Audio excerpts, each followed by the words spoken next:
Chronic, left, right, Jaco, left, right. Ooh, yeah. Ah, boy.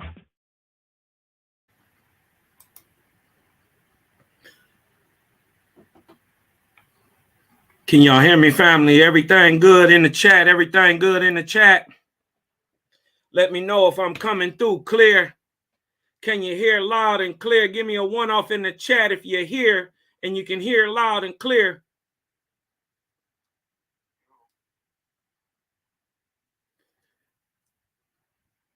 If you're here, okay, and you hear loud and clear, let me get a 1 in the chat, y'all. This your host.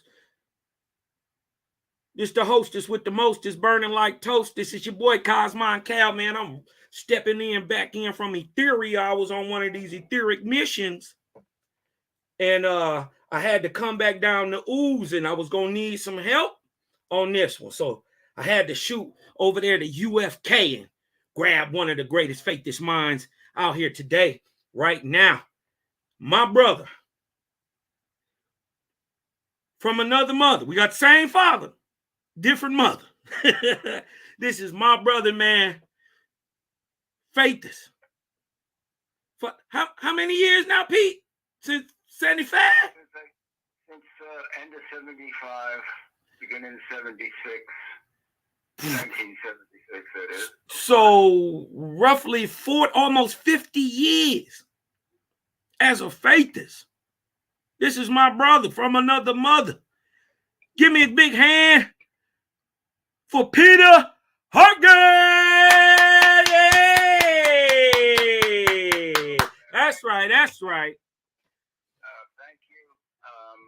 Love and light to everybody. Wisdom, love, power, bringing together more and more by the hour, bringing it up, bringing it forth, going back in time, going forward, kind of trying to do like Nirvana, So anyway, yeah, it's been a long journey. I discussed with Cal that even before I found the OWASP, I was never a Christian, and ever since I can remember, my concept of the Creator was something beyond comprehension, in the sense of, like it says in OWASP, beyond shape, any shape and form that you can imagine.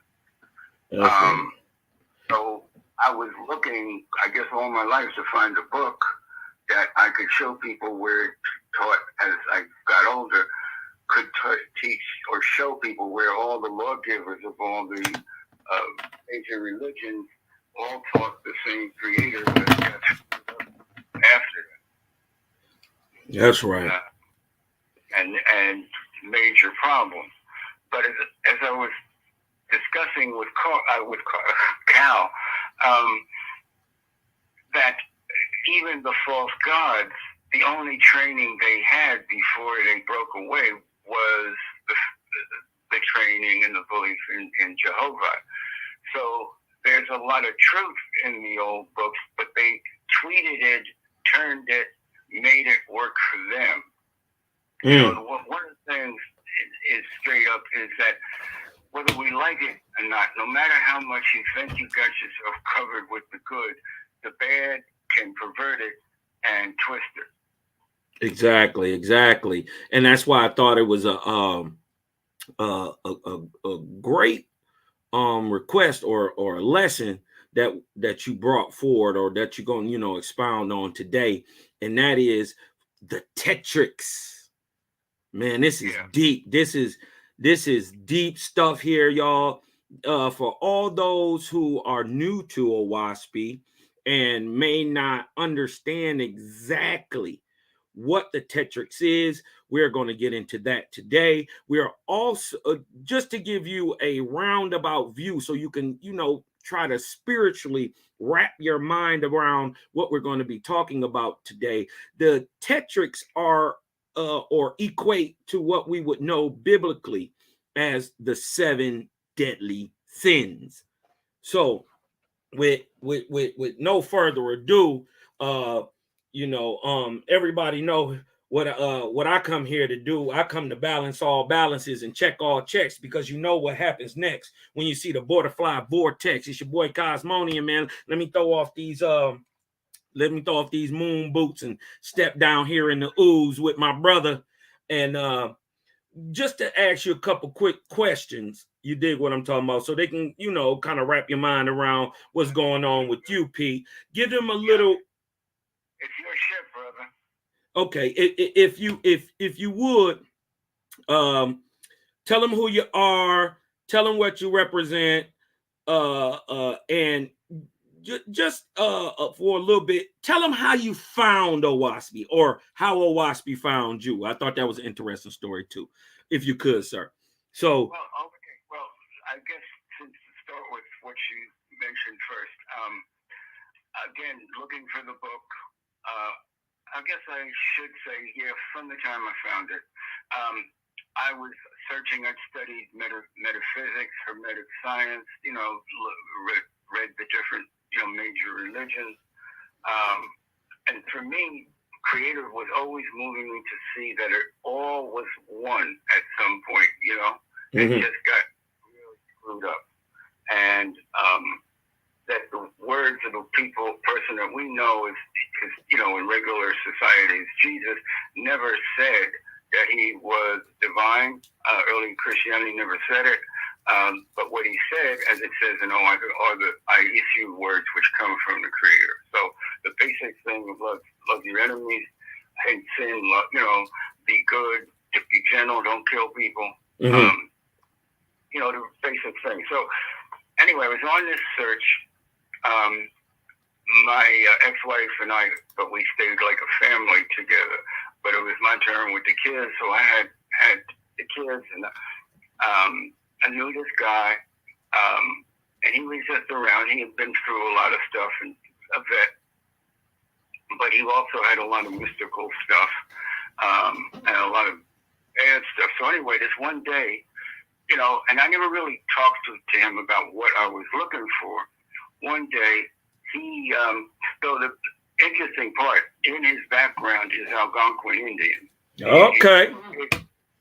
All right, so somebody was working for him. A little too many acid trips. But anyway, he comes over in the morning, 6, 7 o'clock. I'm trying to get ready, trying to get the kids ready. And he says, I think this is what you've been looking for.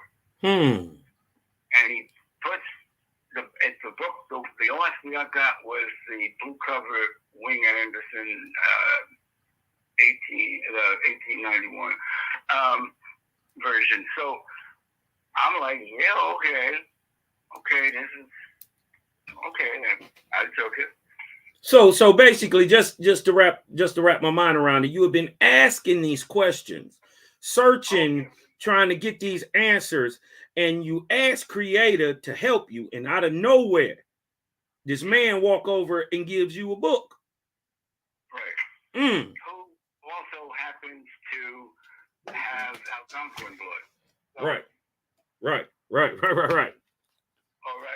For those who are unaware, the Algonquins, or the Anguis of America, are today what's modernly known today as the Negroes of America. So we're gonna get into that too, that the Negro is the Indian. So, but go ahead, brother. Yeah. I'm here, but I think it should be more discussions on that. But I try, because I don't want to get totally off center, because I can go all over the place. Brother Glenn Kendall said, Peter, you can go everywhere. I said, yeah, well, that's true. I'm going to try to keep it on point. But so anyway, I read the first, the Jehovih.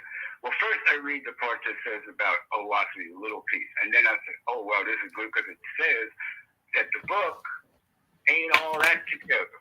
Nothing that's written is that together. And that, I said, oh, this is speaking to me, because I just tuned into that. Okay, that was my first, okay. Now, I don't know if Cal mentioned this or anyone. I'm classified legally blind. I didn't get enough oxygen. I get around, you wouldn't know I was blind, but I joke. I'm blind, passing for sighted. So I never depended much on reading, but my upbringing from my teens on, I was being taught mainly, who became part of my extended family, Black Indians, people who had Indian and Black, but the way folks usually talked about it. Right. Whites who were mixed with Indian, and very mystical, powerful people. A lot of what I found in Alaska came by word of mouth to me. So it was very powerful. So I'm looking. So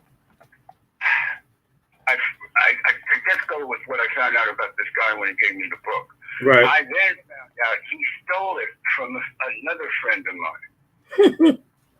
So I had to call the brother up and say, look, I got this book. I mean, I'll give it back to you, but I'd like to really read it. And he goes, it didn't speak to me. You keep it. Okay? So I'm starting to read it. So I read Book of Jehovah. And I'm like, oh, man. This is all the kind of shit I've been reading. I was a kid, you know? But I was telling Cal, and look, I mean, I can't prove this to anybody, but when I started reading books and talking to people after my early childhood, I realized that spirit was pumping down all these different books, Buddhist stuff, this and that, just in my head. So I'm thinking, well, you know, I must be crazy, but, you know, then I find, well, here it is. And so I'm reading that. I'm reading Bookless S.A.N.T.s. And I get to that part about the first book of the Lord. And I said, oh, man, I'm going to throw this motherfucker out. What you talk about, the white and yellow part? Yeah, well, not the jokes. And I'm like, you know, and it was like, because I'm recovering from using speeds and shit. It was like all of a sudden, man, I'm just in the biggest high of and then I crashed into the sub basement, you know? So I'm like, I've got to get rid of this. And I literally got it in my hand. I'm about to throw it across the room. I feel this hand on my shoulder. Now, there's nobody in the room physically. I feel this hand on my shoulder. I turn around, and there's this like big thing of light, and I can see kind of people who is in it, but I look, the person I see the most clear is a Black person, very like violet black. Okay? And he or she, I couldn't tell because it was very, kind of androgynous looking, with a serious fro. Okay? With a fro? With a fro. And he and she, with a very soft voice, says, "You're a scholar, read." And I said, "I don't want to read this crap." Read the book. Right. Just read the book. And it start answering them questions that you was raising right then, because I'm not gonna lie, Pete. When I got to that part and it got to getting into the white and yellow, I was upset. I ain't even gonna lie, but something was telling me also, just keep reading. Right. Just keep reading. And so it's amazing to hear that. You know what I mean? That you had a crazy experience. So you in the room, you about to throw the book, you feel a tap on your shoulder, turn around, you see a black. Not just the tap. I felt a hand, like you push it, you spread your fingers, you spread your palm on it. Yeah. It was like, boom. Got my attention. Right. You turn around. Look, brother, I was hot. I was pissed. I was like,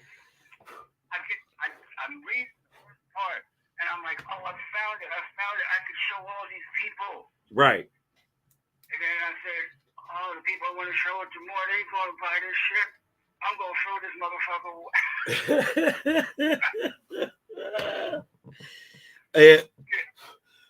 Well, Frank.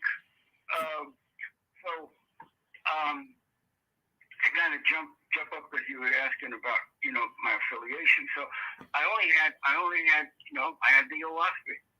I mean, I think what's really what I'm understanding here from you guys, it was when I was coming up, most of the people I know who got the Owaski initially, there was nobody around. We had to go through the whole thing by ourselves, and then somehow found somebody.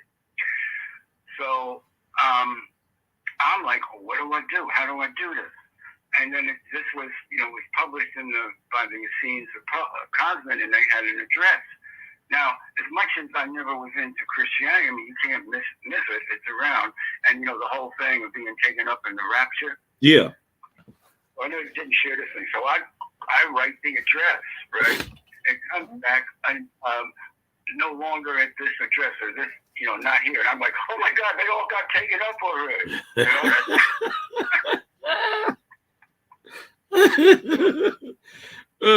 You thought you missed something, huh? Yeah, it was like, wait a minute. I got the book and everybody left. Boy, I know I'm slow, but this is bad. So I'm like, well, how do I find people? And I honestly don't know exactly how I found UFK, the Universal Faces of Cosmos. Yeah, and for anybody, what I mean, that's interested, check out UFK. That's the United Faiths of Cosmon. Just check it out on Facebook and Google. You dig what I'm talking about? Good faithist folk. You dig what I'm talking about? If you out in and you guys are located in Utah, right? Well, no, that was it's been in a few places. And I am not the best historian on that. Joan Greer, who is now 91 years old. Shout to Joan Greer, man. Right. So, what were they going to say? That where was I? You were saying about you're not the best historian about where they were before. I started in a lot of different places and carried on from the earlier phases, and somehow it started. Utah was one of our bases. I think legally the organization's there, and it's also UFK California, but it's really the same organization. So, but it started in the 1950s. So okay, this is not it's not a newbie. Now, what we have as an organization done is become a legal entity. It's the United States government as a church. Now, understand, coming from in the time that we're here. There's a government in heaven. There's a thing here. But the thing is, people can be challenged legally. If there's some place, an organization that can be an umbrella for faiths that has a legal standing with the government, if they're trying to hassle you, it doesn't mean you got to join UFK. The point is that we have a legal status in the system. Right. Okay, and if we look at OWASP all the time, the governments of heaven are governments, just like anywhere else. And as above, so below as above. The legitimacy, if we have land that is legal land with the government, they can't mess with it. Oh, they could. They can mess with anything they want. But no, the point being, from a legalistic standpoint, that can put some degree of safety in a world that isn't too safe. Exactly. It makes sense. It's almost like an umbrella of faithism. It covers you from certain like legal actions or certain things that can be taken upon a group, but by your legal standing. And we can write a letter for whatever it may be for someone who might not want to be vaccinated or this and that, and say, as this legal entity, and I got the title Rabbi. Titles don't mean anything, but even in heaven you got, it works for bureaucracy, and I'm the vice president, but,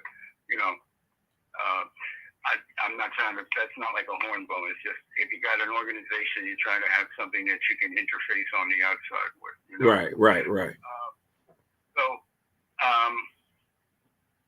So after I found them, started with them, I found out Chief passed was Irma Jean. She was in charge, basically, had been the steering point at that point. And she told me about a group in New York who were African American. Well, you know, now with all the new trends, we're black folks. Mm-hmm. And I was looking in Jersey and New York, you know, and I was looking, well, okay, I can hook up, you know, I won't feel comfortable, you know. So we have a group. Glenn Kendall is one of the creators of it. David Helper, who's passed on, and we are called the Restoration Faces. And we interact with UFK. It's like we're set as a as RFK. We're separate entity, but we work as one on different projects with UFK, and a lot of, you know, sort of the crossing with the board, you know. So, and we do almost 40 years now of doing inner plane work, going into spirit, being anchored through the angel to clear the judges and that kind of thing. It's dangerous. It is dangerous. I was going to say that. You know, and in a way, maybe, you know, people in different mystical societies that really know the same thing from a different angle, basically to clear the way. And I was thinking, and I think I mentioned it to Glenn, now, we older guys who are getting ready to, you know, mosey on down the road, Mm-hmm. You know, maybe that was all part of clearing the way for you younger guys. The angels are using us to clear the rubble, you know, pick up the garbage, you know that thing? And just, you know, to expound a little bit further on that, why is it that you feel that the faithists should be going into the spirit, cleaning out the rubble, and why not the high Etherian angels? Well, from my own understanding, and I have to say that, well, I think there's two reasons, and Glenn and I have had talks about this. They could come down and do it. But remember, we started out as a species pretty stupid. And right. We were smart. We only had 1% could make immortality, and 10%, et cetera, et cetera. About the time of Moses and Joshua, it looked like everybody had the basic ability and comprehensible judgment was coming into place. In the beginning of Cosmic, we as a species have comprehensible judgment. We can think for ourselves. Correct. And I think I really want to point out here that the ions, as much whatever color they were, but it does say later that, you know, the Hamites were of all colors when they got to Africa. So, from Pan. So the point being that they were not a perfect people. And that's one thing a lot of people miss. They were like, almost like robots in a way, because they were under inspiration. They're, in one sense, I use it, the frontal lobe was not as developed. They had the spiritual sight, so they could be modeling behavior. And they have a word that they use today, sort of like an automaton, because being in that iron mind means you're tapped in constantly. You know what I mean? Right. They are seeing and interacting with the high raised angels 24/7. Right. And so they're not, in one sense, their individual will, though they seem to have, you know, some slipped off and messed around with Esther and whatever, but not the big messing when they were supposed to produce something. So, it's, you know, when people when they're doing dressmaking and clothes making, there's a off-white color thing. It almost sounds like the word Muslim, but it's a different word, but it sounds like it. And it's what you build up on when you're making the dress or the suit. So that's kind of what the ions were. They were this we're going to have someone to show you guys, because we have the potential to continue as a species. The Irons had a certain amount of time. They were going to fulfill their time. Now they did when they were going out, a lot of them mixed in. But the point is, and I think personally, and there's probably other people too, like the Bush people in Africa, the Kong and the Twa, which are the Pygmies, may be a remnant of these people, but now they had to come the other way because they were like us and they had to develop like everybody else. But there's stories among the Pygmies, so-called, where at night they go to sleep and they go, and I saw this, the spirit has moved me. I can't say this book or that. I've asked questions and I seem to be led to it. And I'm not saying believe or disbelieve. Everybody got to think for themselves. If you don't, you're in trouble. Right. So in listening to this thing I saw on television years ago, the Twa people, when they go to sleep, say they're lifted up in these great silver objects and they go places. Yeah. And I was like, whoa, that's interesting, That's spirit travel. They may know stuff we don't know. Exactly. And they're not going to tell us until we're ready. Facts. So I believe. Go ahead, bro. No, I was gonna say I believe that you brothers are doing a great work. And just being real, that's some real dangerous stuff y'all playing with, man. You know what I mean? I mean, if you don't know what you're doing, it could be very easy to lose yourself.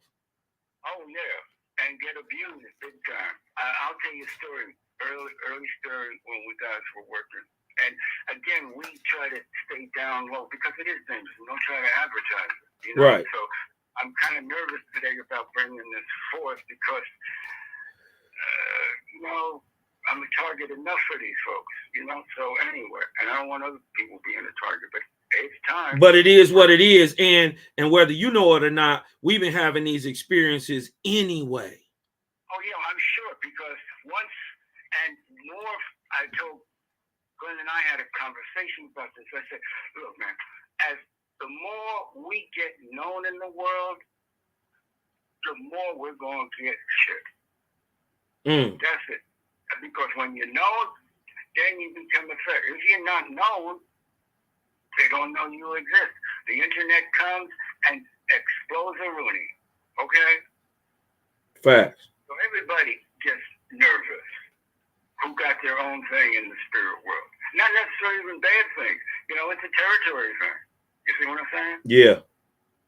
And before you go a little further, for anybody who got something to say or don't believe this or has not witnessed or had spirit interaction, understand that seeing spirits, interacting with spirits is as natural and should be as easy as breathing or seeing or tasting. It is a natural sense. And if you are not seeing, hearing, having these so-called dreams, if you're not having them, that only proves your darkness, your low level of spiritual ability. It doesn't mean that there aren't spirits and ghosts and whatever you want to call it. That doesn't mean that there aren't, or disproves that there aren't. That just proves that your lack of spiritual ability, your darkness, you're in harmony, not the brother Peters or anybody else's who was actually doing spirit work. Because for those, another way, for a totally blind person, could you really convince them that you see things, or are you just telling them things?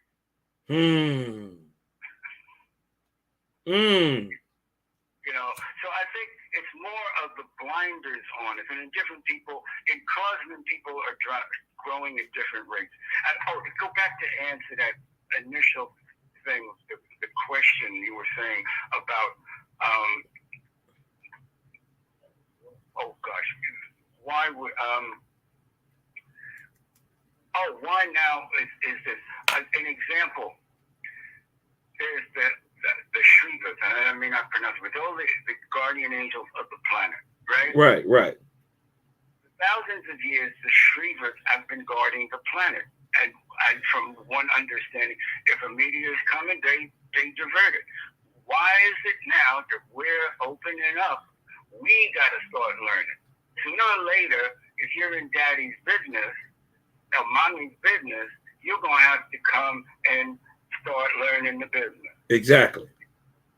And maybe that would be the clearest, straightforward thing on it. We've grown. We may not be as smart, but we're grown. We're not little babies. And like it says in the Owaspy, in the previous days, the angels held our hands and led us.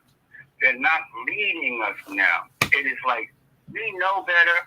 We have from all different teachings, whether from philosophy or from religious or regular spiritual metaphysical things, the same truth is there no matter how little clouded it is and who they may contribute it to someone being divine that you can hold on to. But in this age, if I put my foot forward to do something and it's good, then the angel will back me up 50%, maybe 100%.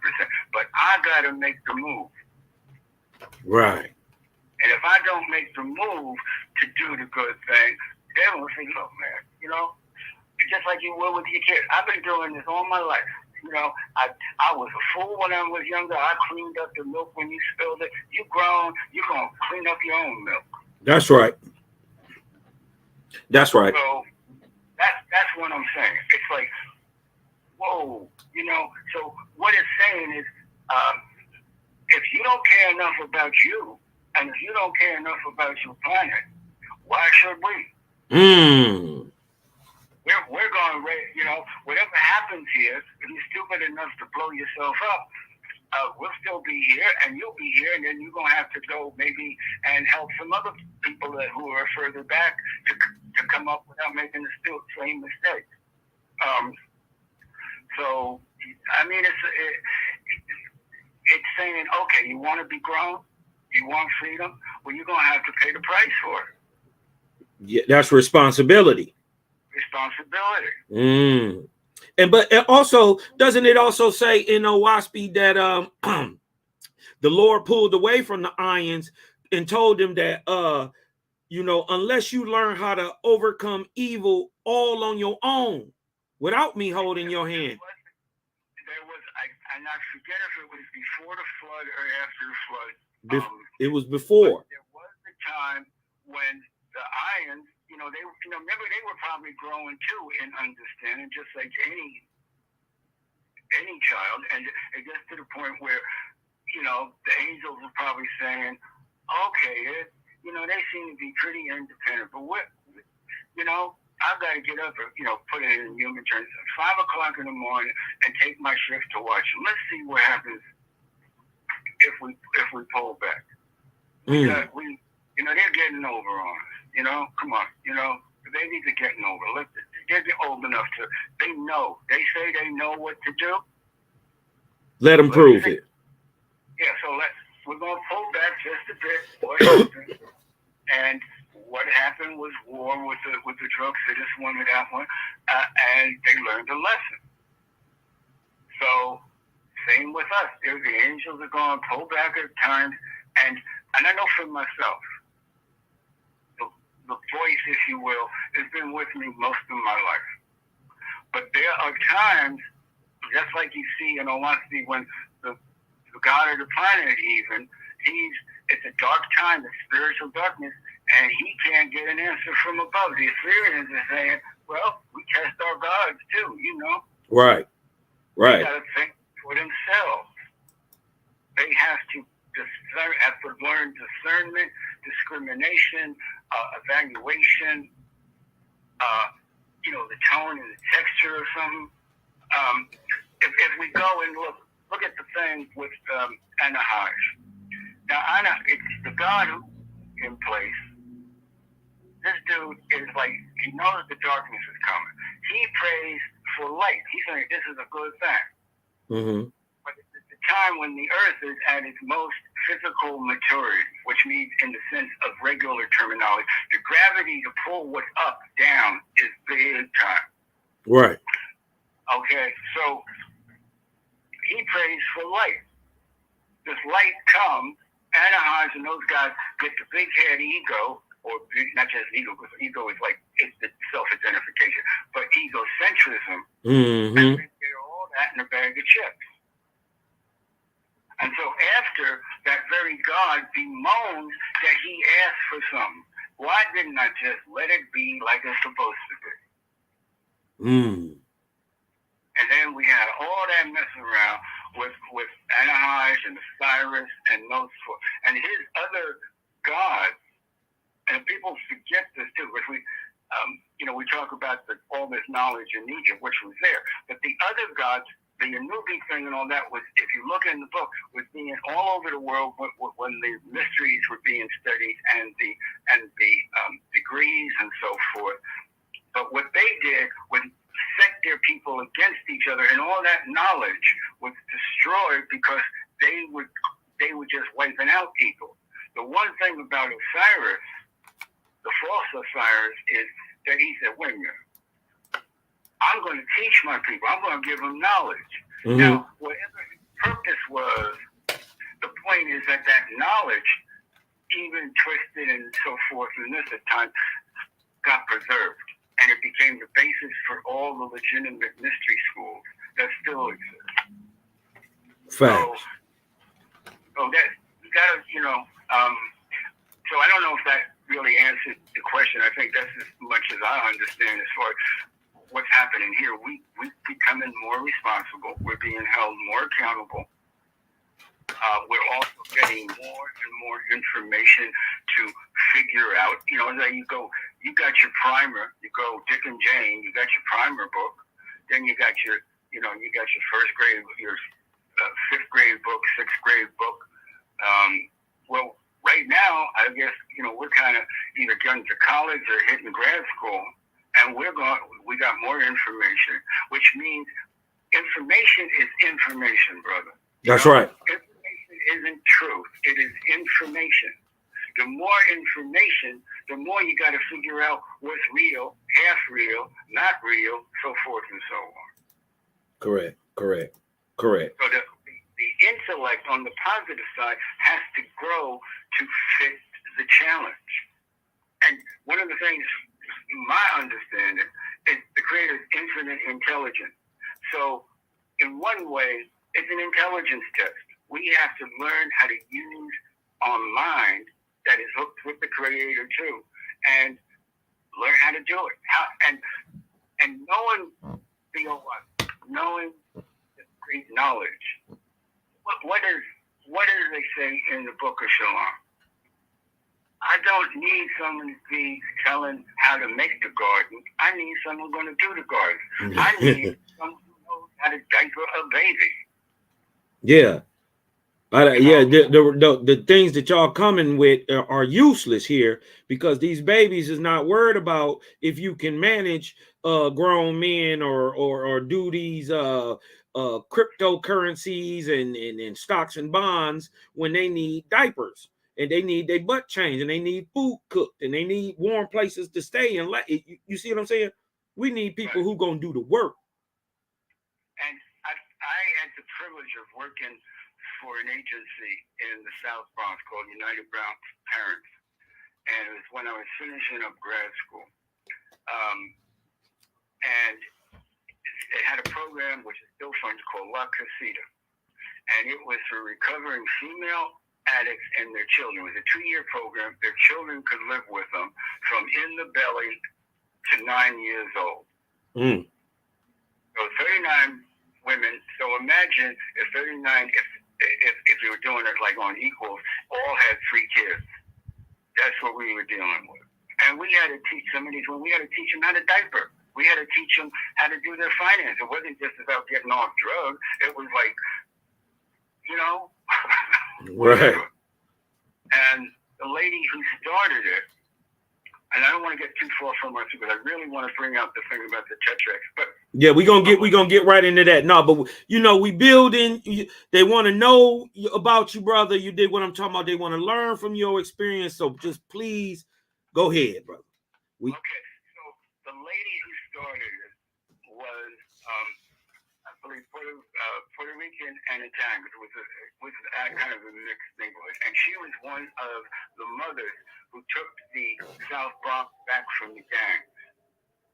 Okay. In the 80s, whenever that happened. She's also a Santora.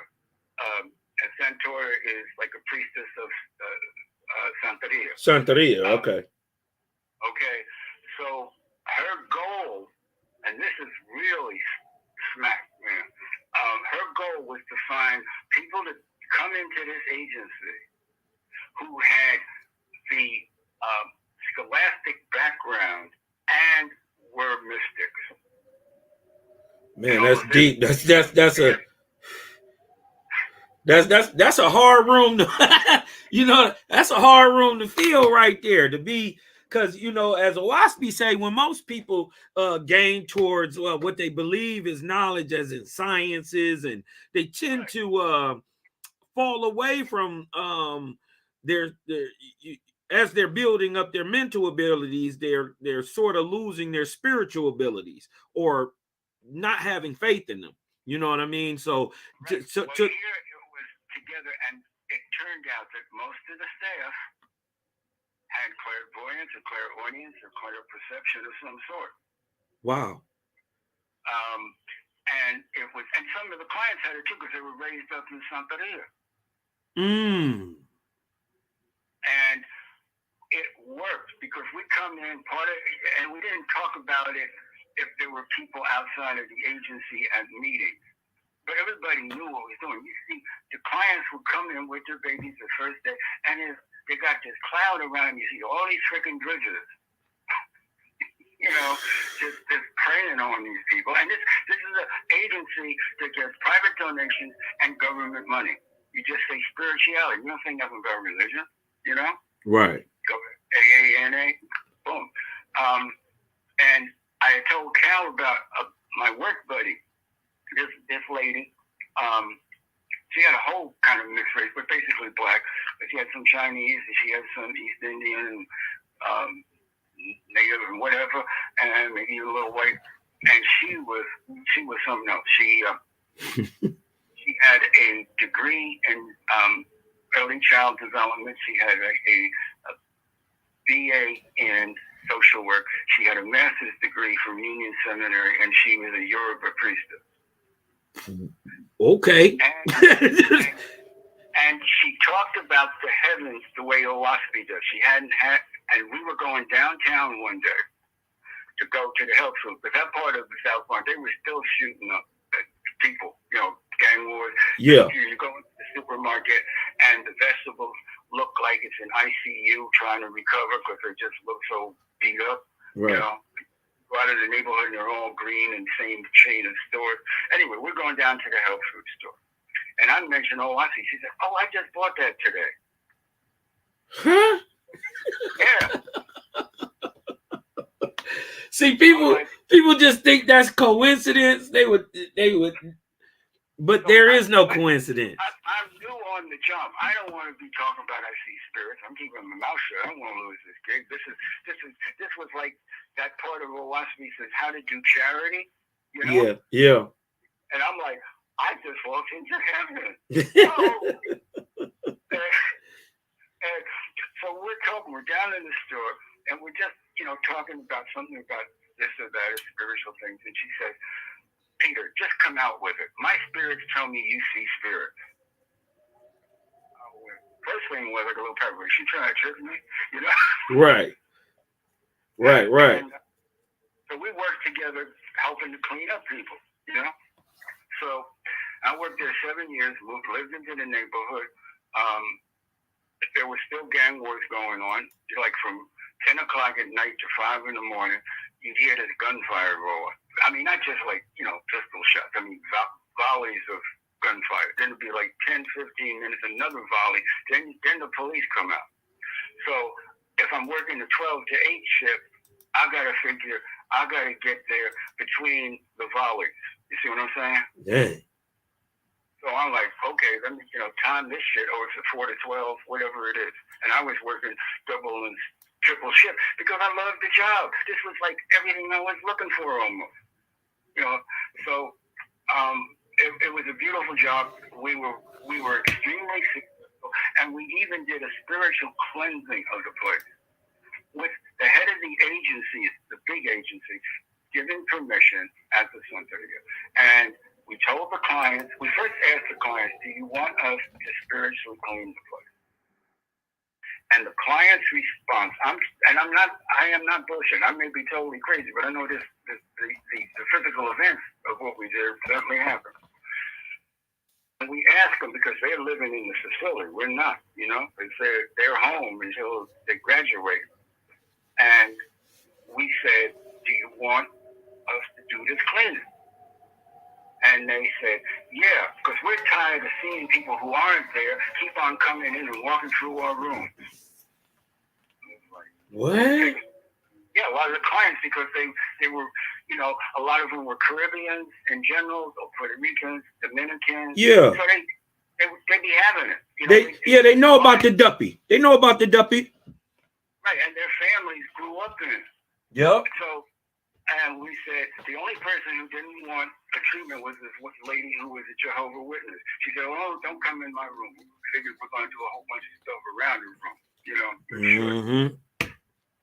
We were able to do a 6-story converted tenement from the basement up, because one of the reasons that we did it at meetings, we could just feel this heavy darkness getting darker and darker. And it's like anything. If you don't clean it, it gets dirty. Right? You don't wash the dishes, who's going to wash them? Right. So we decided we got to do this. I'm on the 5th floor, and I'm doing some sealing with a wand and people seem to be moved out, spirit people. And something grabs my wand and knocks the crystal off the top.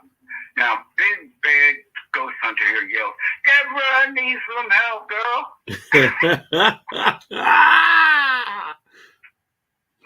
She comes in, we do some more work.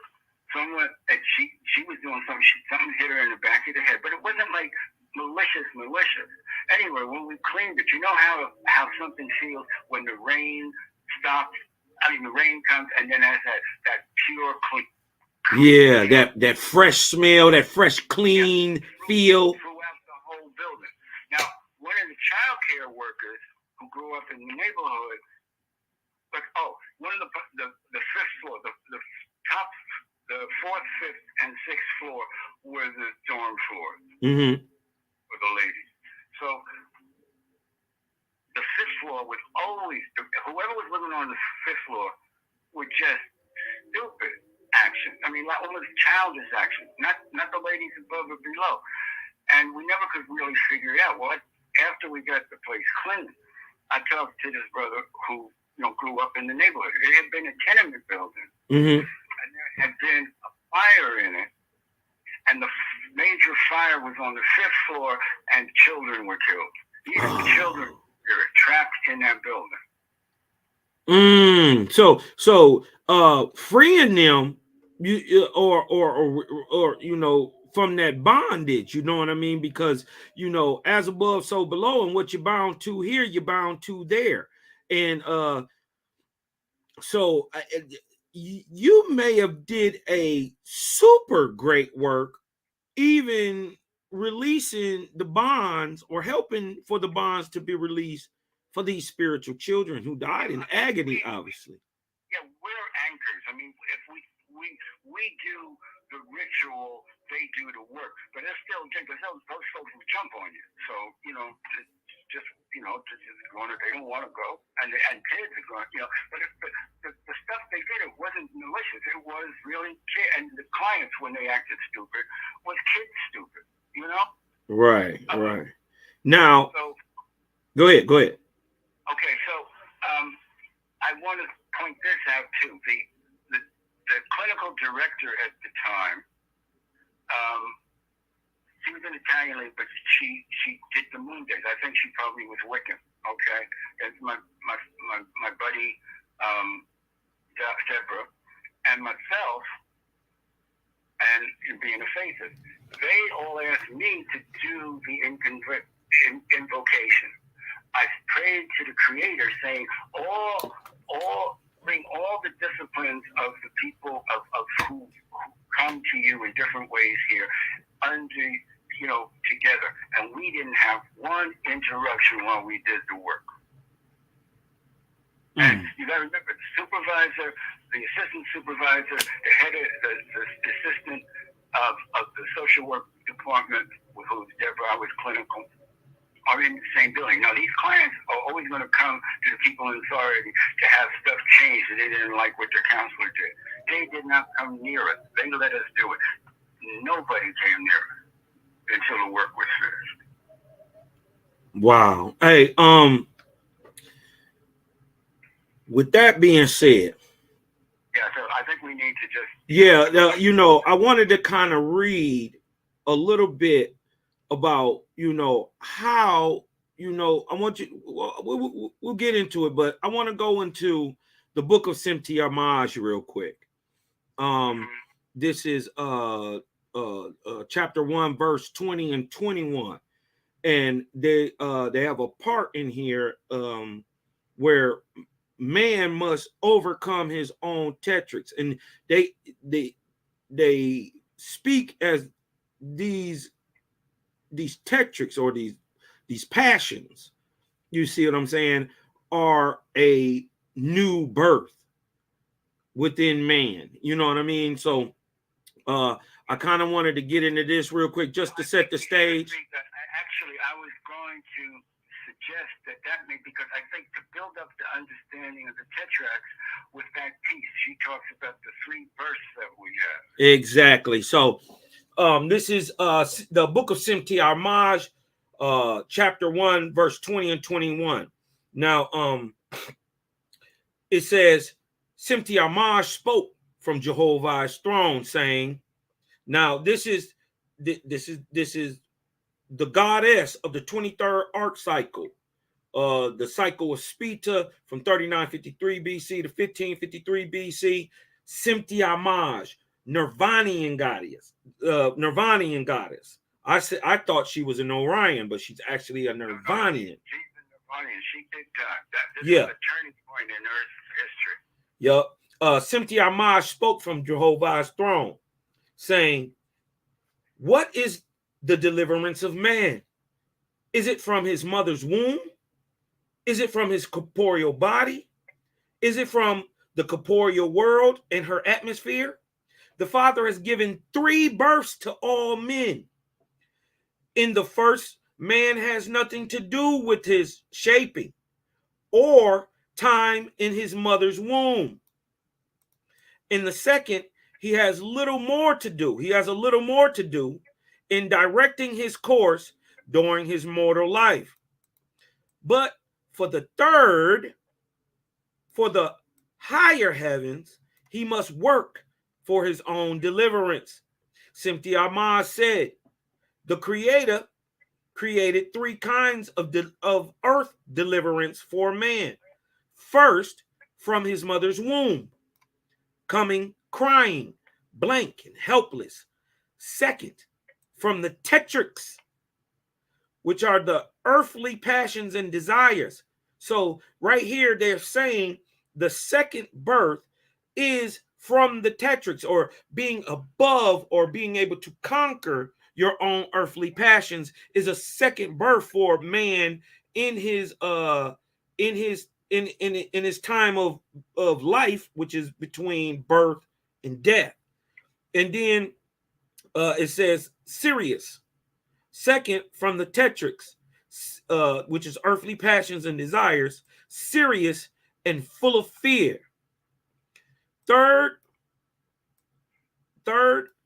from the enemies of the Great Spirit. This last is the feast of Spita. You dig what I'm talking about? So to get right into it, brother, help the people out and let us know what are the tetrachs. Yeah, I think, this was really, I was going to touch it, but this is really, I was thinking this should be the introduction to it. He just did it. So it's cool. It's right on, because here it even backs up what we were saying about this is the time of responsibility. If we want to be spiritual people, I try to get away from the OIC about talking about God, because that's egotistical. We'll be a God someday. I don't care if I'm an usher in a theater there. We got to overcome the tetrachs. The tetrachs are our inheritance from the Asu man in a very simple way, me, mine, and fuck everybody else. Right. Opposed to the Creator's way, we, us, all. Working as one, but being unique unto ourselves, but working as one entity with the Creator in good works and stuff. So and I'm going to also bring up Anromanius, because it's very important to understand the being of Anromanius, but to our own tetrachs, which is I use the word of our negative behavior traits, but any way you understand, but they are part of us. They are part of the Asu inheritance on the Asu man, and it is the selfishness. So here we go.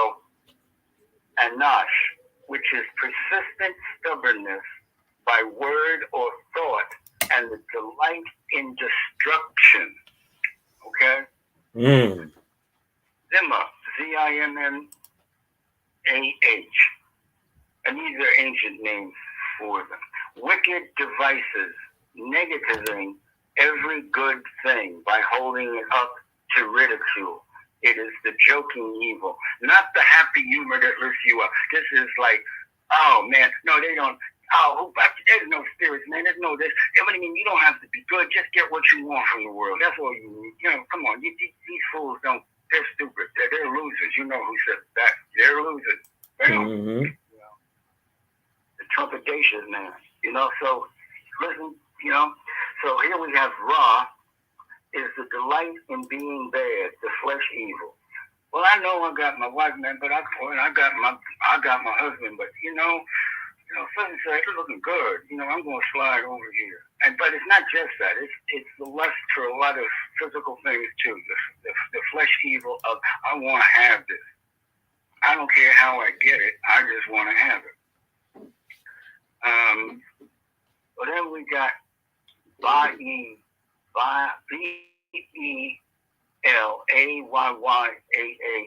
Belial. Belial. I don't have too much teeth left, so my pronunciation. For all those listening, is Belial. So, Belial, but anyway, is worthlessness and inertia. Well, I'll do it tomorrow. It's also feeling worthless. When we feel like we're no good. When we feel that we can't do it. If we say, I can't. Of course, we're affirming a negative affirmation, and then of course we can't. And when I was younger, I was a can't person too, and I used to tell my clients, and when they say I can't, I said the only person I want you to be talking about if it is about I can't is Immanuel Kant, the philosopher. Yes, you can. So I don't want to hear can't. So we got to look out for that just inertia. I'm sitting here today. I know I should be doing this. I need to follow through.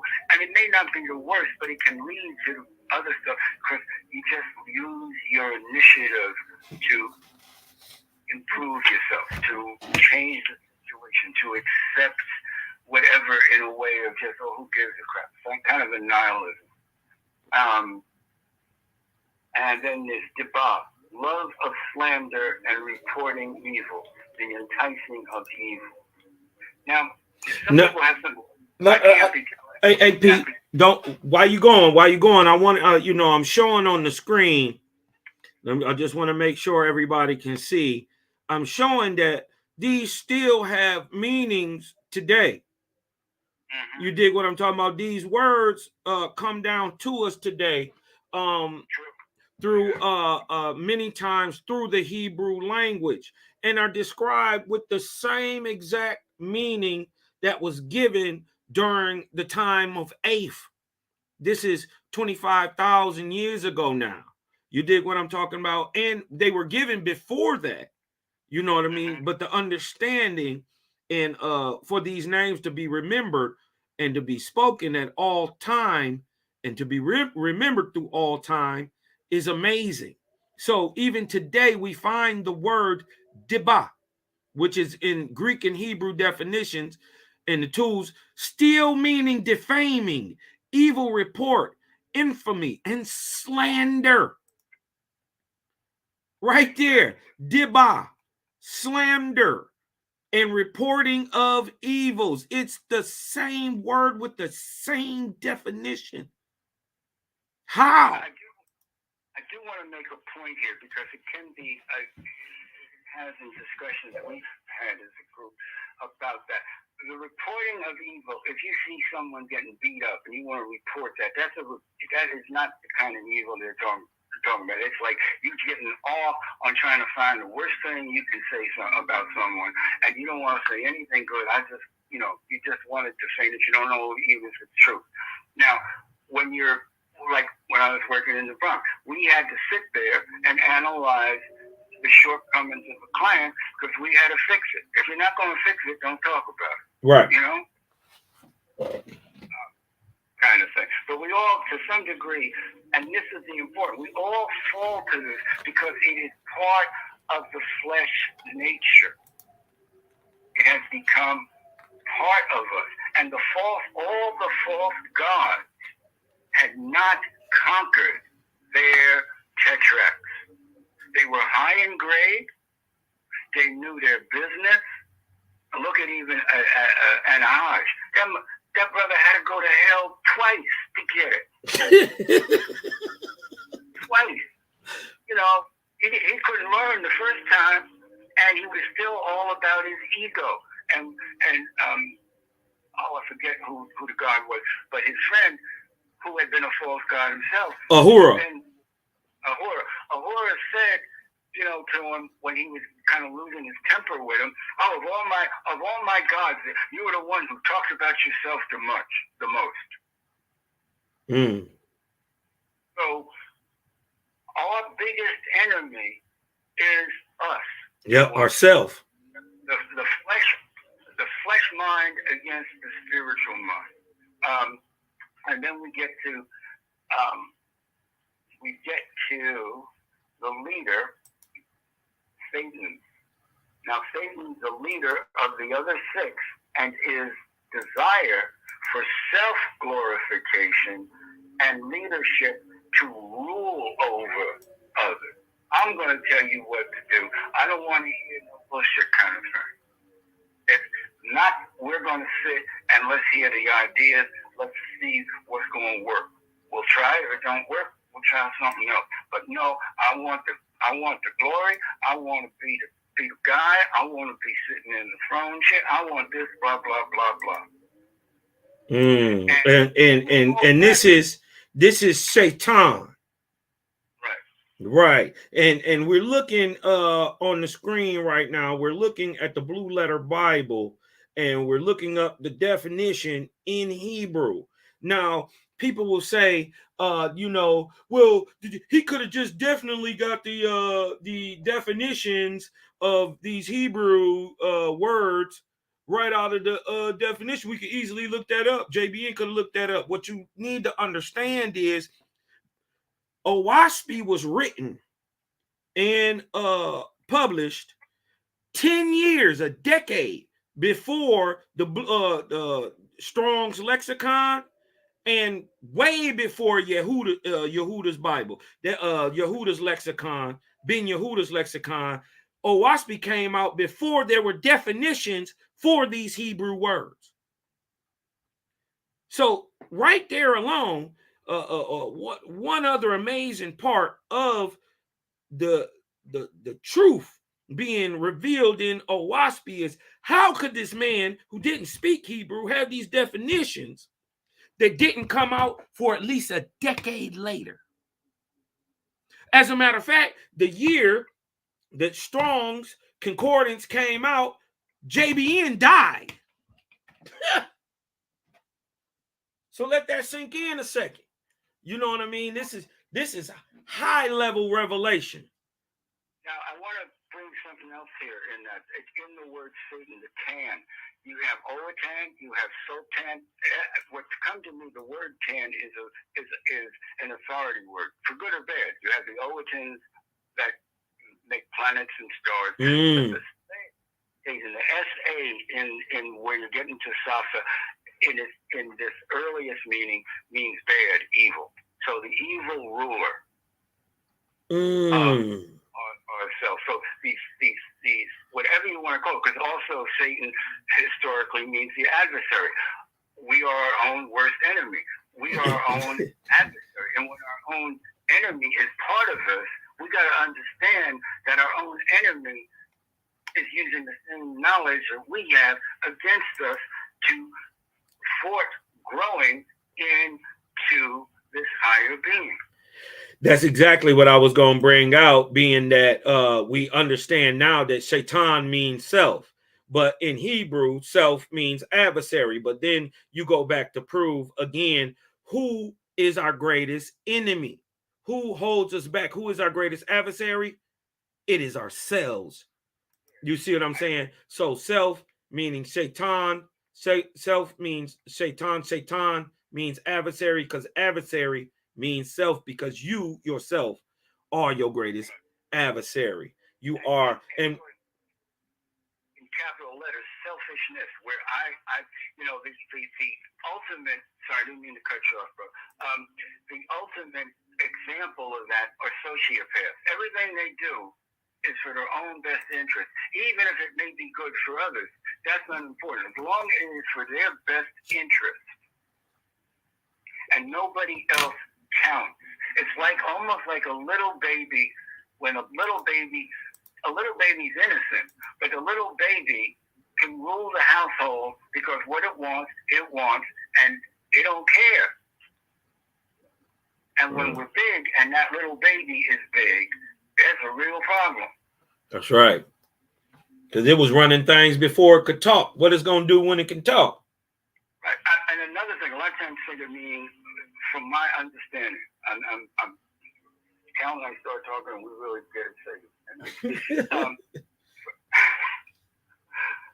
From my understanding, that you think basically Satan or someone sitting there giving orders, but it works the selfishness works the other way. Someone who really can do for themselves plays weak all the time, and you're running around taking care of them when they can take care of themselves.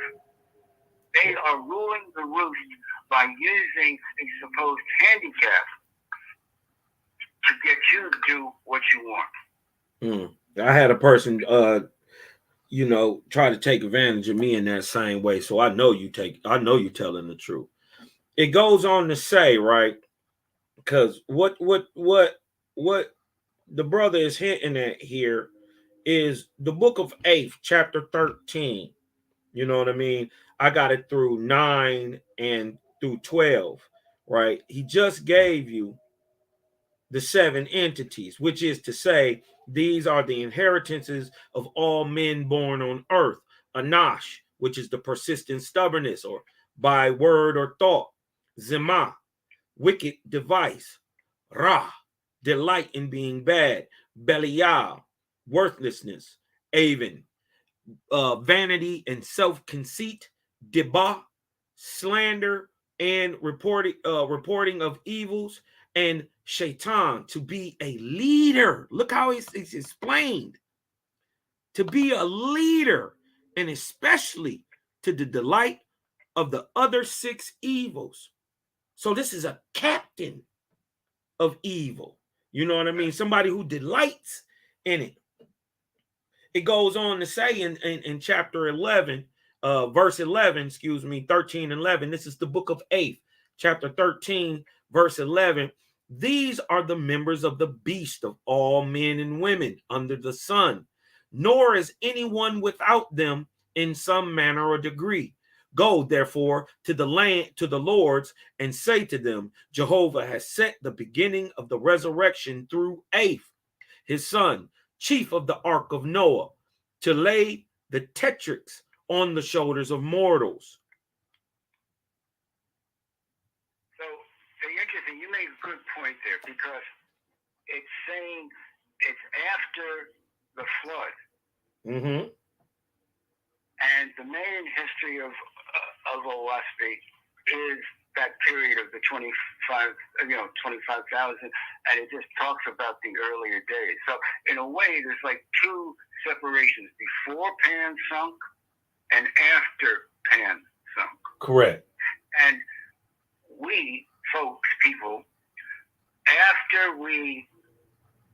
Pan had sunk, had matured to the point where this is my thought on it. This is my thought. We matured to the point where, because it says it was put on us, we got old enough. It's sort of like when you're getting old enough and your parents say, look, you're going to take on some more responsibilities. You're not grown up yet. And maybe in a way, sort of like when you're coming up to be 13 or 14 and you can kind of produce your own kind, and you're really an adolescent, or as I say, an adolescent less some, an adult less some sense. And you're brought up so you can be an adult at a young age. We infantile our children. It says, okay, now you're gonna take some of this weight. Up until now, I'm taking the weight for you. It's really the same story we've been talking about. You got a point where you need to learn how to handle yourself. Exactly. So now these are going to be on your shoulders. In the concept, this is what's going to weigh you down, where you're going to have to figure it out, and it can be your undoing. And one of the things it says in Olaspi, what really kind of boggled me, and like, wow, man, yeah, it said, if you desire to be a leader, you are being selfish. If you refuse the offer, you're being selfish. Yeah. Now, when I was at the Bronx, but I had a master's degree in such and such.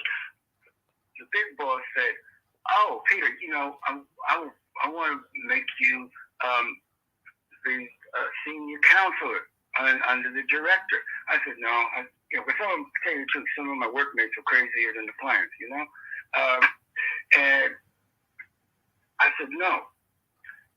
She offered again. I said, no, I don't think I'm ready for it. Then I remember what Olaspi said. Right.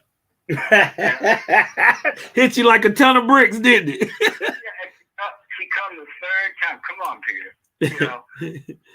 I'll take the job. Okay. I don't want it, but I won't take it. And, think about it, everybody. How a fine line this is with, for lack of a better word at the moment, policing oneself. Mm. And that's why I say, all through the day, we got to look. Why am I doing this? Am I doing it for selfish reasons? Am I doing it for unselfish? Or I imagine most of it is doing it somewhere in between, because there is certain realities of the physical body. Our biggest, and going back to these tetrachs, our biggest job, the judges are there. They're going to mess with us.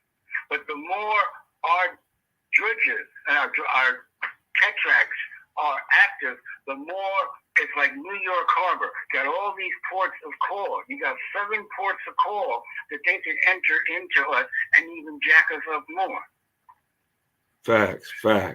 Now, so the more we can become aware of our tetrachs and start doing the work of sealing the port of call. And we're not probably going to do it in the physical life, but if we start now, we will be ahead of the game when we pop out of this flesh womb that we're walking around in. Okay. Now, you're exactly right. and you're hitting it exactly on the head. But the truly amazing part of this is that this was told to man 25,000 years ago, that these things would happen, and they would be carried on through today, and they would purposely be found by the faithists of the Cosmon era. So in verse 12, this is the book of Eighth, chapter 13, verse 12. The marshals of the council provided messengers who were immediately sent down to the divisions of the earth, Ham, Shem, Japhet, and Quatama. For the tetrachs were some of the words selected in heaven to be given as everlasting names. So everlasting means forever, by which, this is the amazing part, this is a prophecy that we are fulfilling and revealing right now. This is what people need to understand. By which, in after ages, or 25,000 years later, 24,174 years later, the tribes of faithists, us, right, could be discovered. So these names right here, Zimah, Belial, Avin, Ra, Anash, Satan, right? It comes as no surprise, right? Because look what it says. Look what it says. These are everlasting names, that by which in after ages, how many ages after? 8. That's 24,000 years. The tribes of faithists, the Creator Gang, the UFK, you see what I'm saying? Could be discovered. And we discover them today. And look, to prove where were they given? And they were given alike, the same stuff.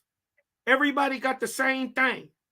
Alike to the faithists of Gautama, which is America, to the faithists of Japhet, which is Asia and Russia, and to the faithists of Shem, which is India and the Southeast Islands, and Ham, which is the Middle East and continental Africa, who were the sons, or the people who go on to repopulate these areas, of the Ark of Noah. That's a time exactly 24,000 years before the Cosmon era, or 8 ages or arcs after it said it would be given. And look, for these words were inherited by the Hebraic, the Vedic, and the Algonquin.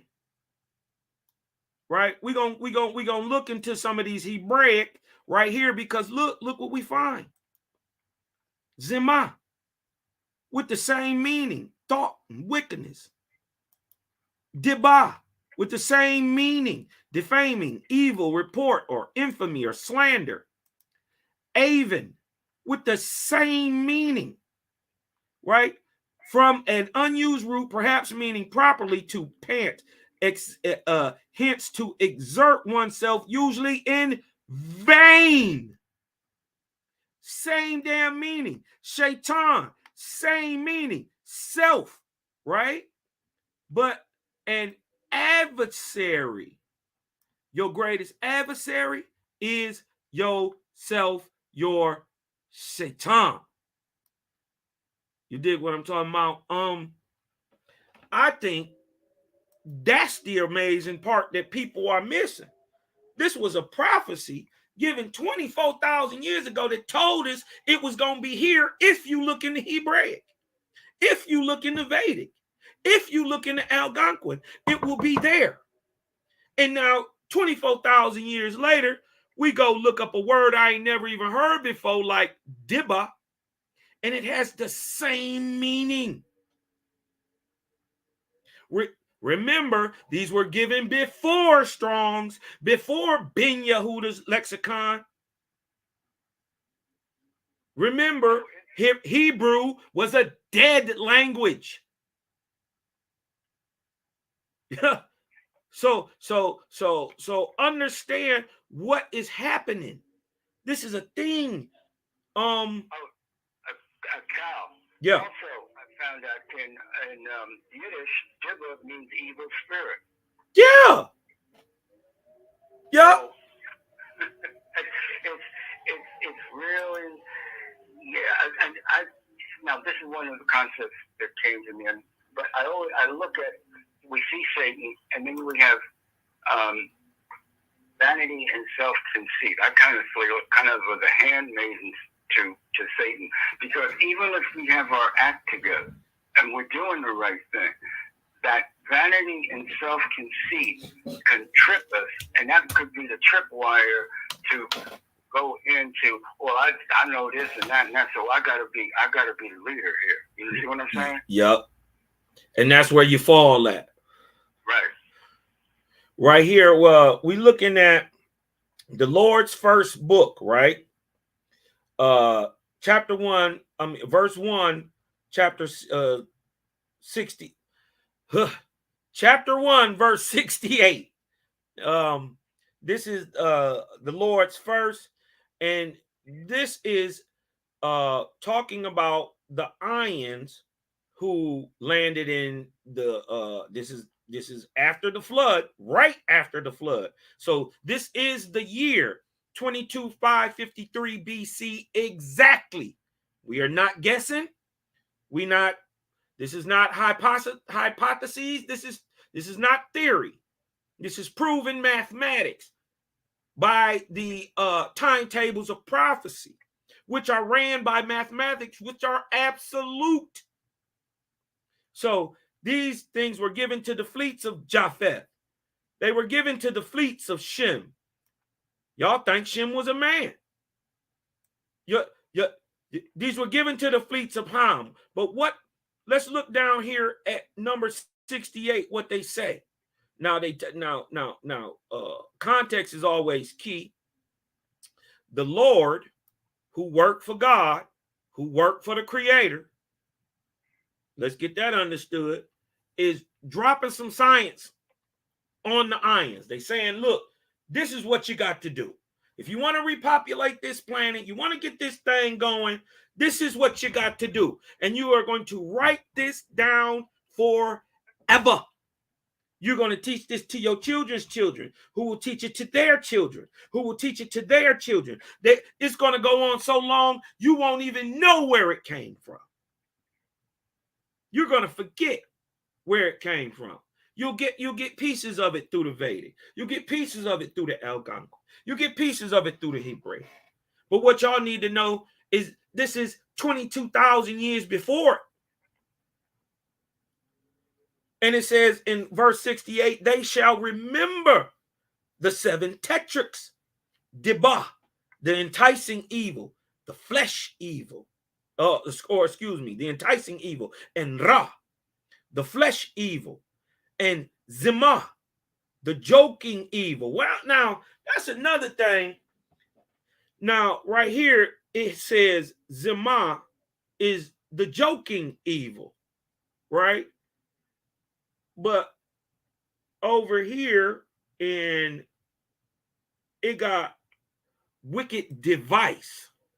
How do you reconcile that? Device here isn't necessarily a machine. I come up with a plan. It's a device. And the word divisive comes from that. That's right. That's right. That's right. I just wanted to see how you were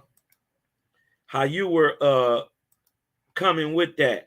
And so yeah. I mean, that's one of the things when I first started reading that, because the riches, in the world we live in, can you think of some kind of mechanical or nowadays electronic device? But no, a device is a plan, is a way. I'm going to have this device. We could call it a scheme.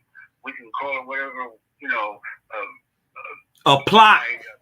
my business plan. We can call it a letter, a plot, you know? That's right. That's right. So one of the things here, and words are dead. They're dead on the paper. We have to go to the Creator for the living word of life. That is right. Y'all listen. This man dropping heat. These are dead things on paper. And it says, now, all the way you look at it, what are we not supposed to worship? Graven images. Now, even when we're doing stuff on computers, this book that I have called the Book of Ascension is a graven image because it came off freaking graven prints. It's graven. It is a thing. It is an image of an idea that's in the soul. So when we worship any book or person, you know, that we can conceive or born of a woman. And I don't want to make it sound like women. You remember the movie Night of the Body Snatchers? I don't care if it's a pod. I don't care if it's an artificial intelligence. Anything that's got a beginning and you can measure. Can you still hear me? Yes, sir. Okay, good. I knocked my phone. I was straight to wireless. Anything that we can have comprehensible shape or form or born from some device, whether flesh, mechanical, whatever, is not worshipable. That's The right. idea of the word, sorry if I'm getting emotional, but the basic idea of worship in its purest sense, there is nothing higher, better, or more perfect than you. Now, I had this a person who became a friend of mine in grad school. She was from Uganda. And we were talking, and she, you know, we could communicate. We talked the same language about her, you know, her people, her background. And she had made a statement, for whatever it may be worth to people, that her people originally, their legend was that they came from West Africa and they were part of the Yoruba. But anyway, and she saw spirit. But she was, I'm getting off track. Wait a minute, let me get this back. That the Europeans did not understand. We did not worship ancestors. We worshiped this great spirit, the spirit. We were reverent to our ancestors. You got the difference? There's a difference in worshiping and having reverence for. Even though Owaspi talk, you revere your parents. I think there's even in Owaspi where it says you can revere your ancestors. That's not worship. That's not worship. Yeah, there's a difference. Right. It's just saying that they came before. I honor them because they gave me stuff. I am made up from what they are or were in the flesh. Do you think people just take it a little step too far? Just like with sun worship, you know, instead of, you know, giving the sun reverence, you know, I mean, thank you for shining today, you know, a lot for the Creator allowing you to shine, that over time they forgot the meaning of showing reverence to the sun and literally start praising the sun. Is that how you think even that came about? Yeah, I think it is a part in Owasu when they're talking about faith practices. And in these practices, they've honored the sun as the symbol of the Creator, as it says in, you know, as the sun. Mm-hmm. You know, I mean, sun, you know, S-U-N of light, the Creator. If you've seen the sun, you've seen, this is probably what they meant when they were saying that Jesus stuff. If you've seen the sun, that brightness, that light, you've seen the Father, but you can never really see the Father because it's everywhere, you know? And to keep your rites and ceremonies secret unless they think you are sun worshipers. So in the ritual over the altar was like a sunburst. Now, one of the ways they described the altar in one of those rituals, you have the sacred wheel. You got a sunburst, you've got the six-pointed star, and you've got the eye of the Creator. Don't forget the triangle to get some. Oh yeah, you got the triangle. And the two triangles together. Yeah. Yeah. As well. Anyway, yeah. So we have the point being, like we have these objects. Faithist rituals of old, if you come across them and don't know what was doing, you say, oh, they were sun worshipers. When they weren't sun worshipers, they were making an analogy as the sun that gives life or brings forth things that are from living, like a seed becomes a plant, you know? Mm-hmm. But it's the Great Spirit is the real worship. It's just a center point for it. And again, what was done and that's why a lot of these things were done in secret, because people who were sun worshipers or people who came after would say, oh, they're sun worshipers. Exactly. They were worshiping the Creator. Right. Somebody from the outside looking in would misconstrue what they're seeing. And we see that over time, that's been done regularly. Without a doubt. Man, and so we got these seven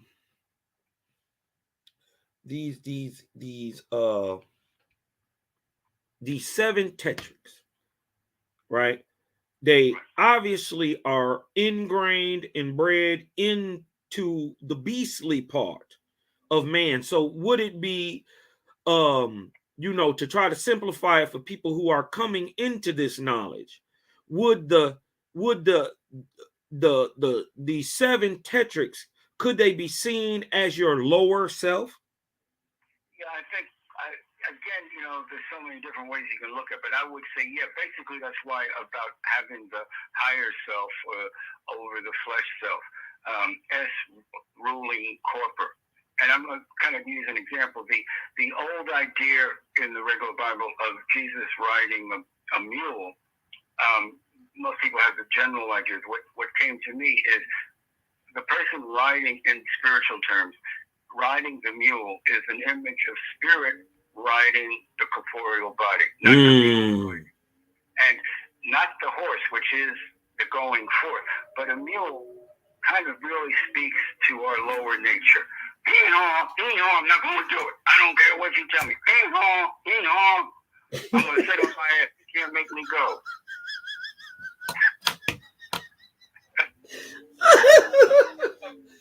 Man, there's so much truth to listen, man. Man, thank you for coming through, Pete. Man, you dig what I'm talking about? You dropping light on us, man. It's heavy in here, man. One thing I wanted to say, bro, it's an expression, and I've heard it most, in my own family, around black people in general. What people say, gang. And you're not supposed to say gang, so they say gang. Well, gang in panic means like. Yeah, dang. Yeah, dang. Dang. Dang in panic does mean like. That's true. Oh. When the get-go, man, dang it. Oh. Now, we see right here, right? I'm looking at, I know you can't see it right now, but I'm looking at the book of Suit, right? Chapter 2, right? And in this chapter, we see that the false gods have built up kingdoms, and now they're trying to run away from their kingdoms. You know what I mean? Ajah came through and wrecked their stuff, and true God, whose name is Su, it's a man. He is literally playing on the tetrachs of the gods to get them to do a thing. And basically what he does is he plays to their vanity. He plays to their self-righteousness. He plays to their, their deba and their belial. You see what I'm saying? They're Yeah, for real. and through that he gets a thing done. You know what I mean? Which was for them to now take the people back and raise the people up that they tricked at first. Right. You see what I'm saying? You tricked them at first. But we see Creator, you know what I mean, talking to Sue and talking through Sue. In chapter, this is chapter 2 and 16. He says, was it not worse than this in the ancient days? So now, mind you, this is roughly 22,000 years ago now. Right? This is the Ark of Sue. This comes after. This is 3,000 years after the flood. Right? So during this time, we got true God. First of all, we got Creator speaking through true God, answering God's questions. Is that amazing? When there, first of all, the amazing thing is, first of all, there's something that God don't know. So that means there's somebody higher than God. And the good part about, you know, our faith is we understand that is Creator. So can you imagine the Creator's voice speaking through you? Could you imagine that feeling? And then so this is Creator answering the questions of God and giving him an idea. And then the idea he plays on their lower selves. Now, there's an old saying: if I call you to do some evil mess, you dig what I'm talking about? Some low down skullduggery, and I call for some people to do it. I'm gonna get 100,000 people trying to do this evil mess. But if I call to do a good work, only 10 people gonna come. You see what I'm saying? So I think true God in his wisdom, Sue, at the time said, why would I play to their higher self when they ain't even built up one yet? Let me hit them with something so I can play to their big you little me. That's vanity. That's Avon. Right. Yes. You dig what I'm? For good or bad, these qualities are here. So if knowing that people got them, then you exploit the very things that are bringing them down in a way that it brings them up.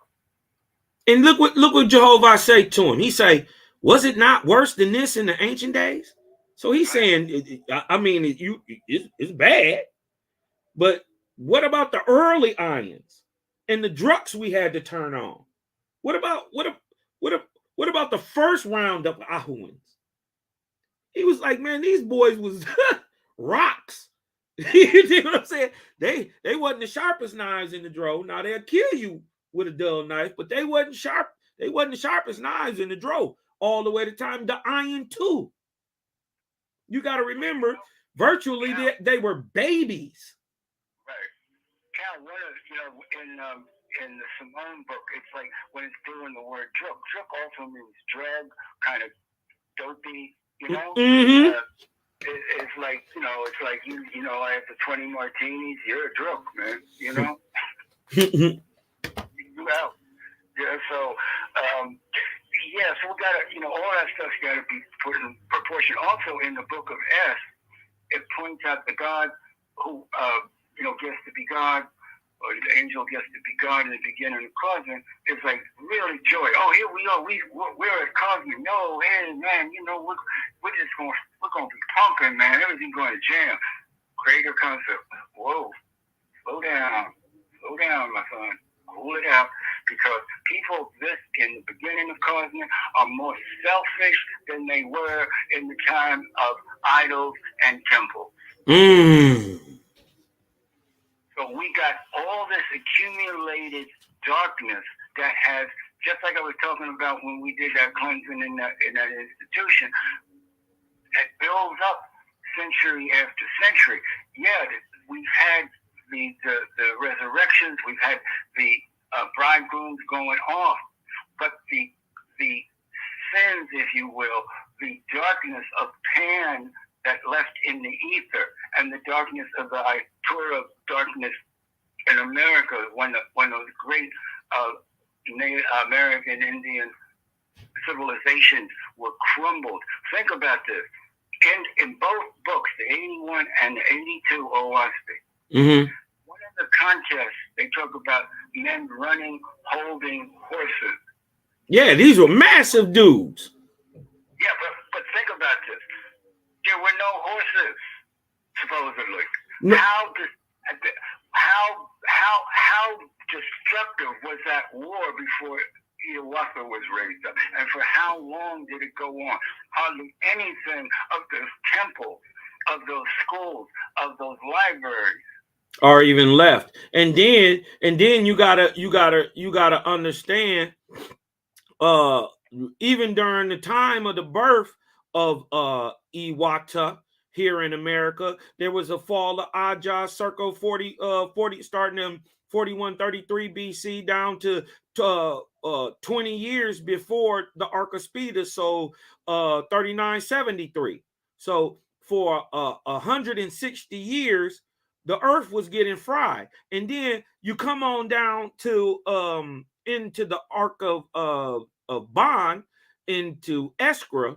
You dig what I'm saying?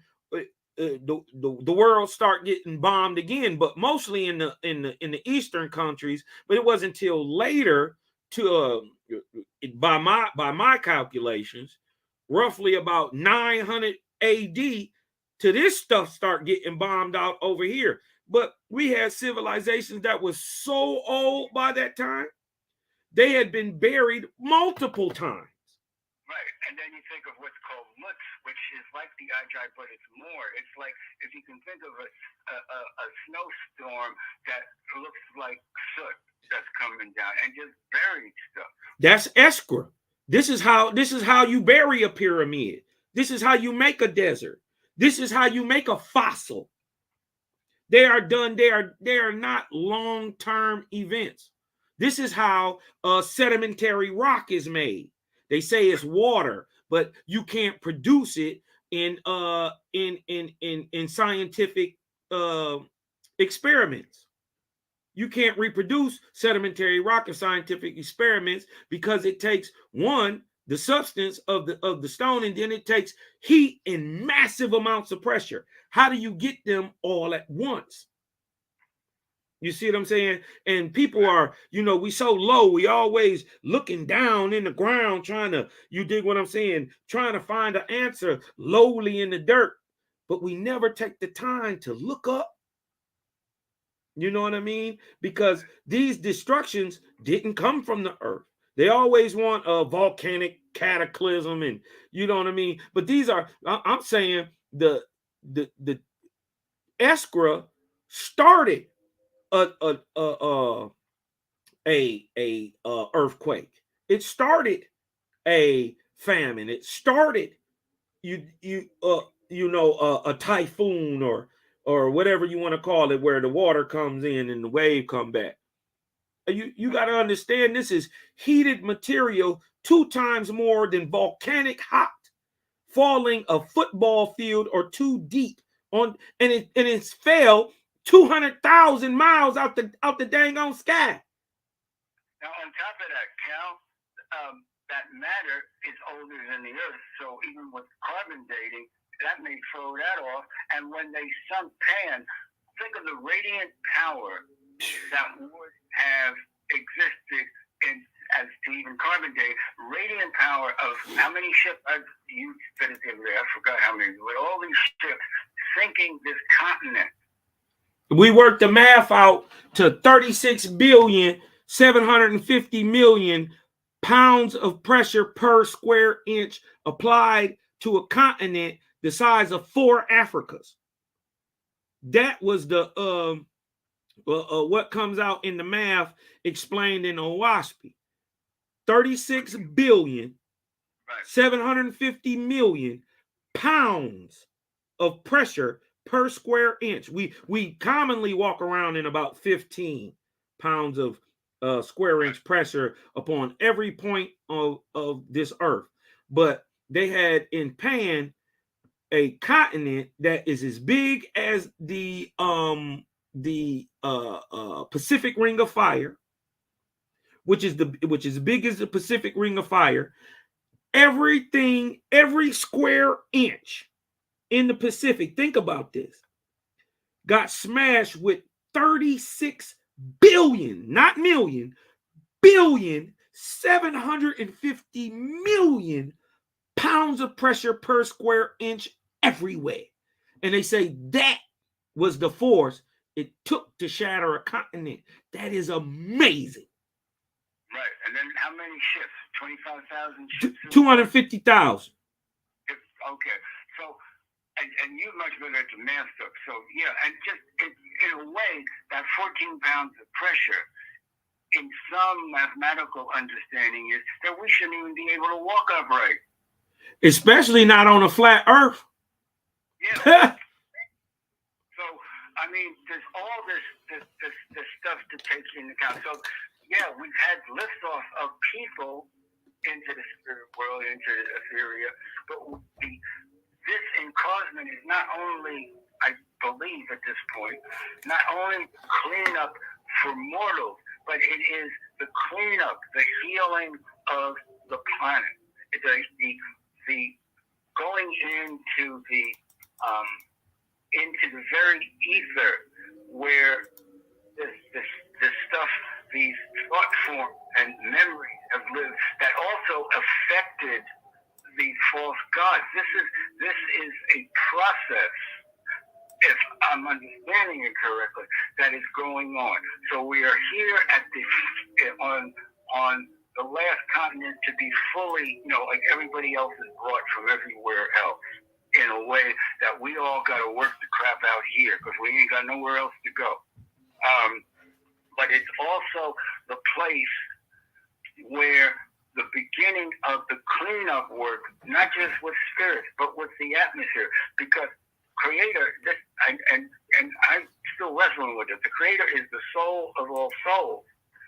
The etheric thing in the soul, all these bad thoughts, in a sense, are in part of that ether that connects the Creator with us, and all those thoughts, that dark cloud from Pan, the dark cloud from the Torah darkness, a lot of that is still there. And in the last days of Pan and in the Torah thing, people had fallen to the degree where they were using the great mysteries for selfish reasons. Right. Like magic. And all that is still in the atmosphere and in the soil. So do you think that is the reason or the purpose of the Etherian light to move of 2047, 2048, to move that final bit of drudgery or darkness from the heavens?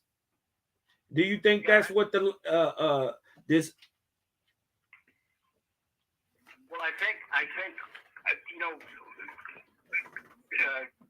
Joan has got this, and again, a trance address still comes through people, but it seems to hold us that it was so bad that they had to speed some of that up. The light got sped up. Now, whether we actually got the dance sped up, I don't know. But look at the major change. Before 1920, the world was ruled by monarchies that were interbreeding with each other. One big family fighting over who's going to control the world. Right. The plague of 1918 comes. People get all very sick, but also the destabilization of the monarchies, the end of monarchies. Then you have the roaring 20s of we're going to have freedom, we're going to do this, and bigger women's rights thing, so forth. Then, so that's a part of of the 200. That's the first 100 years in 1920, according to this transit judge. But it makes some sense about speeding up, and I'm going to use an example from the regular Bible as well that kind of backs it up.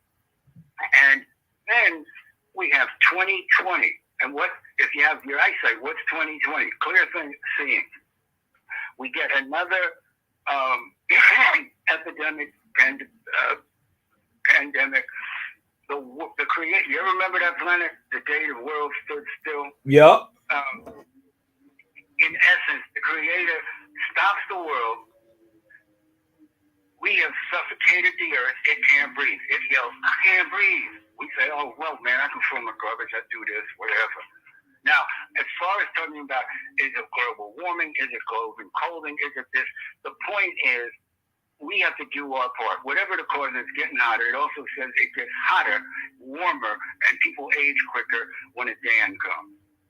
So, whether it's coming from coils in the space that we're going through, like cooking on the top burning, or it's cooking in the oven, the thing is happening. And they both happen. But we have to do our part. We have a drought here in California. People need not to use that much water. Again, we got to take care of our part of the responsibility, no matter what is happening beyond our control. But anyway, to get past that, so the world stops.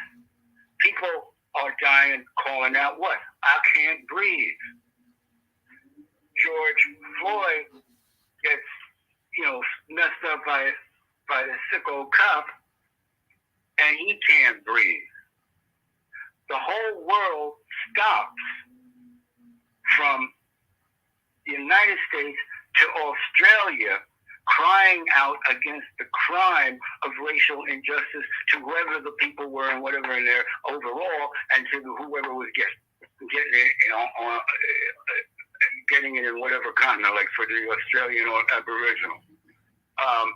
And in the regular Bible, and again, I'm not trying to do a Christian thing, but remember, Christ means, in the true sense, knowledge, all knowledge, or knowledge of all, however you're going to put the word right in the phrasing. And it says, when the light comes everywhere, don't go Christ here, Christ there, and everyone will go on one knee. How many people over this freaking world at the same time went down on a knee, not just for Floyd, but for every fucked up shit that's been done? And the whole world during a time of Jaya, you dig what I'm talking about, which is a time of disease, y'all. You dig what I'm saying? What he was also revealing to y'all, if y'all really listening to what's going on, is that these things repeat themselves. In 1919, we had an epidemic. What started in 1919 and 2019? An epidemic. In 1920, you was fully in the pandemic. In 2020, you was fully in the pandemic. Yeah, all of this, and John has studied this stuff too. And every 100 years, there are these major epidemics. They're cyclical. They're cyclical coils. They're turns in the coil of the great serpent. And so we have to understand the humongous importance of what happens when basically the Creator, and I don't know if I can read it now, but I came through in 2000. And the basics, now again, a medium's a medium. I'm not saying, you got to judge for yourself. Right. What came through was the I am supposedly talking, but he talks about how at this period in time, how my breath will control this and that in life, and old things that are just not worthwhile will start going away. The new things will come. But he said, I am going to move my hand to the center of the earth. And in that, I am going to cause people to look at the image of myself in them and so forth. And so basically everybody gets balanced if they don't start looking at themselves in the mirror.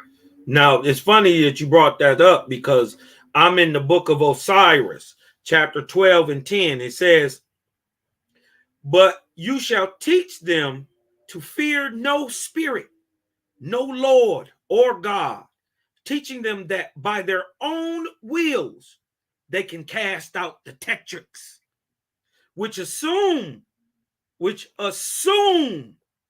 to be spirits. This is where the Hebraic the conflation comes in the Hebraic, because they believe even these 7 deadly sins are little imps or something running around in a hot little hell somewhere doing damage to people, when they are really the evilness within themselves. Cal, this is so important you bring it up, because what people don't understand, see it with the false gods. Every time when the false gods, if you see it with Anaheim, you see it with the other ones, they talk to their own Satan like they're looking at it. That their own Satan is taking on a form outside. And I would venture to say that our tetrachs, we've got 7 of them, can produce reproductions in numbers. I don't know. It's just a conjecture.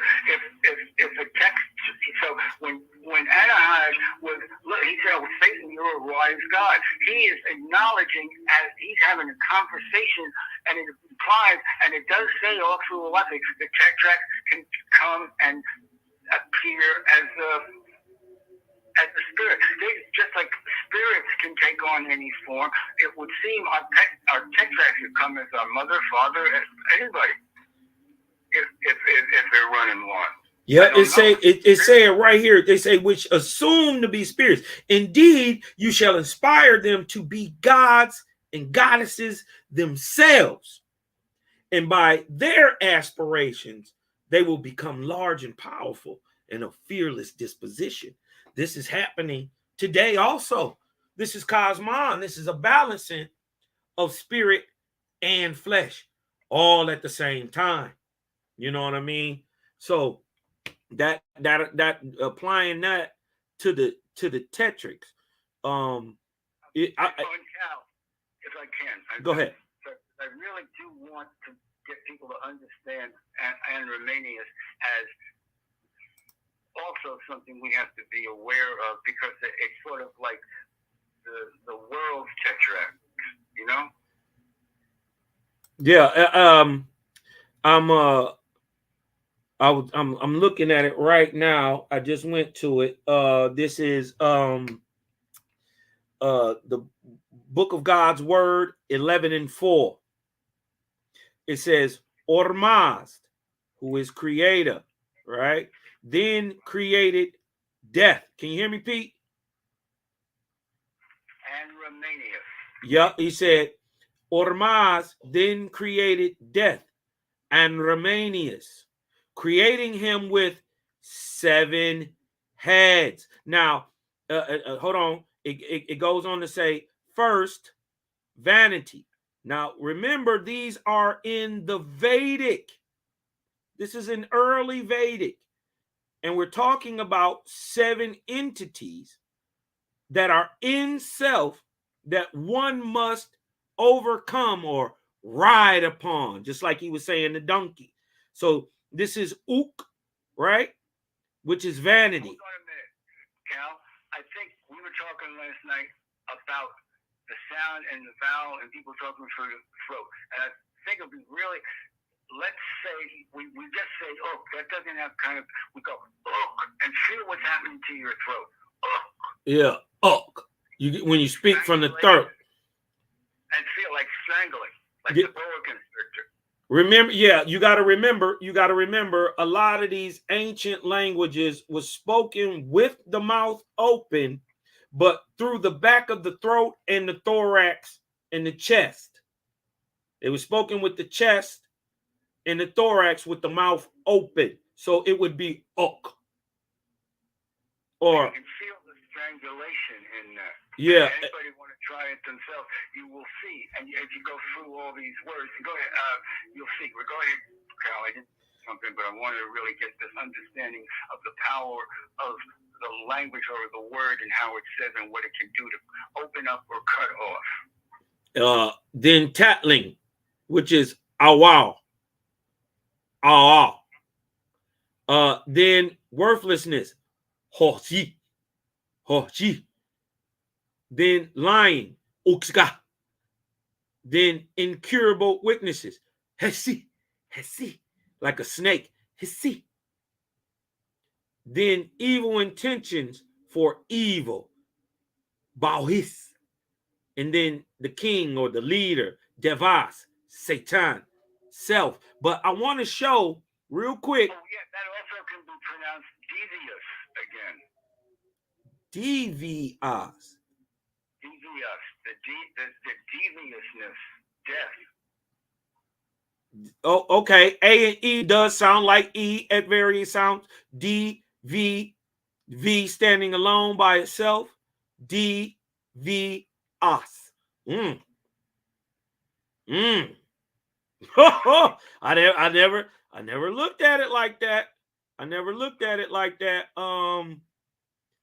gotta. Black doubt. It also and remains is the black doubt.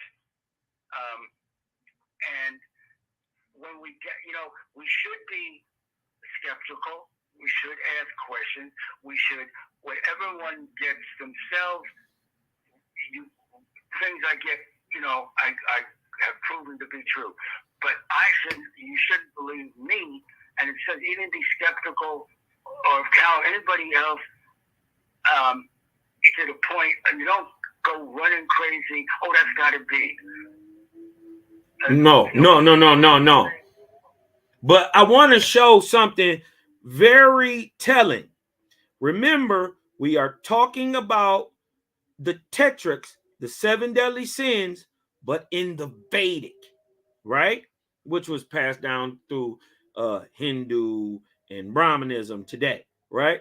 But look, I want to show this picture because we got, boom, we got Vishnu right here. We got Vishnu riding upon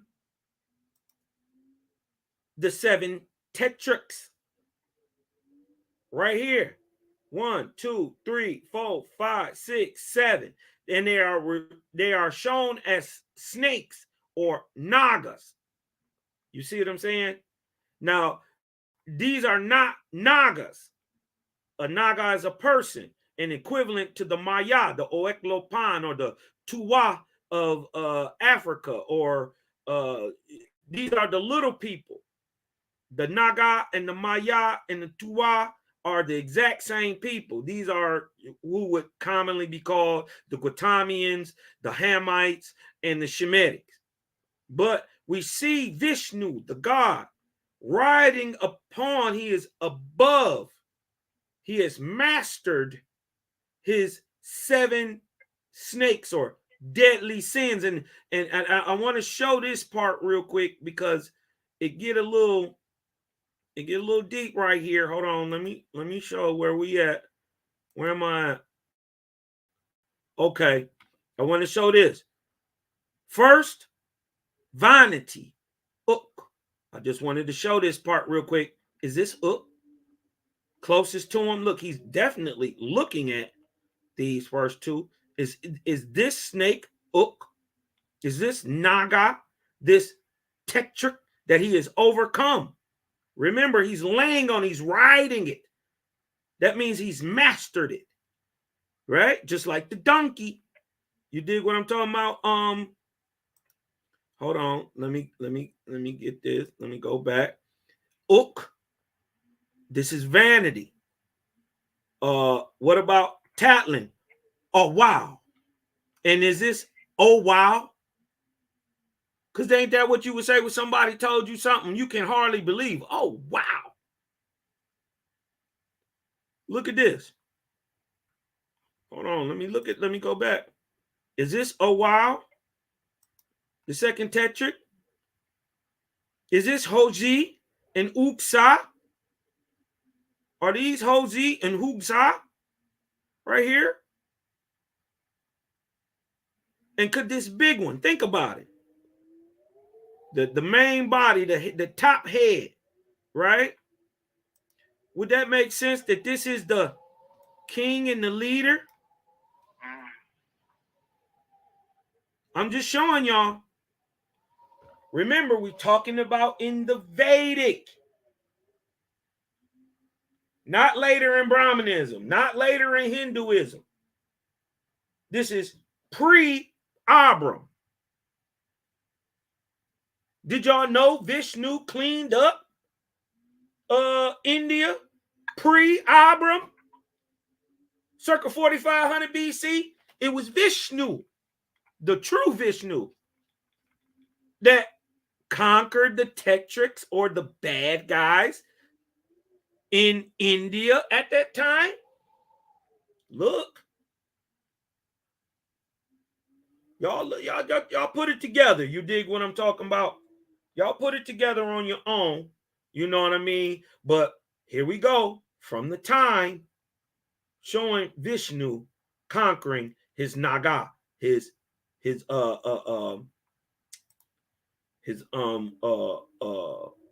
what they call the Nagaloka. But these are his 7 tetrachs.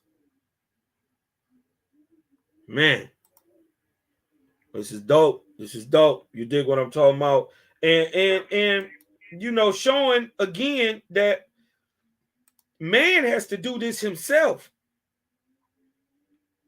Man got to do this himself. But Asha, the king of the Sun Kingdom in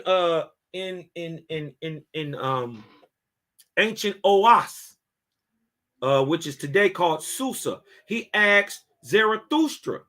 Now, mind you, this is so. If Asha is talking to Zarathustra, understand that this is 7,000 BC. This is 7,050 BC. And that would, if I may say, Cal, that's just doing the wasteland from, from 1848. But if we count that back, it's almost 9,173 years ago. Basically, almost the time when regular, science says, that we started doing agriculture, which we know came way before. But it goes way back. Oh, yeah. Hello? Yeah. 9,000, actually, 9,174 years ago. Whichever it is. My math is not as good as yours, but No. We like to be on point and exact. You dig what I'm talking about? But the brother was right on point, and understand that it. The math thing. Go ahead. I'm sorry. I don't mean. I just. You got it, man. Thank you, brother. This is Asha, the king of Oasusa, talking to Zarathustra, the very first prophet. You dig what I'm talking about? Ain't no Israelites, ain't no TN, ain't no Vedic, there is no nothing without this guy. You see what I'm saying? This is the king asking Asha, the king Asha asking Zarathustra questions. Asha said, mind you, this is God, the book of God's word 15:3. Asha said, I have asked before that which speaks to my heart. What is it? He's asking, something speaks to me on the inside. I have this voice. I hear this voice, right? So he's asking, right? He's asking Zarathustra, what is it?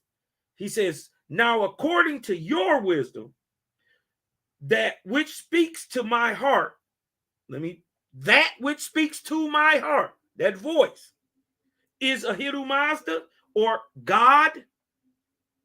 How shall one know it to be so? So he's saying, listen, I hear this voice.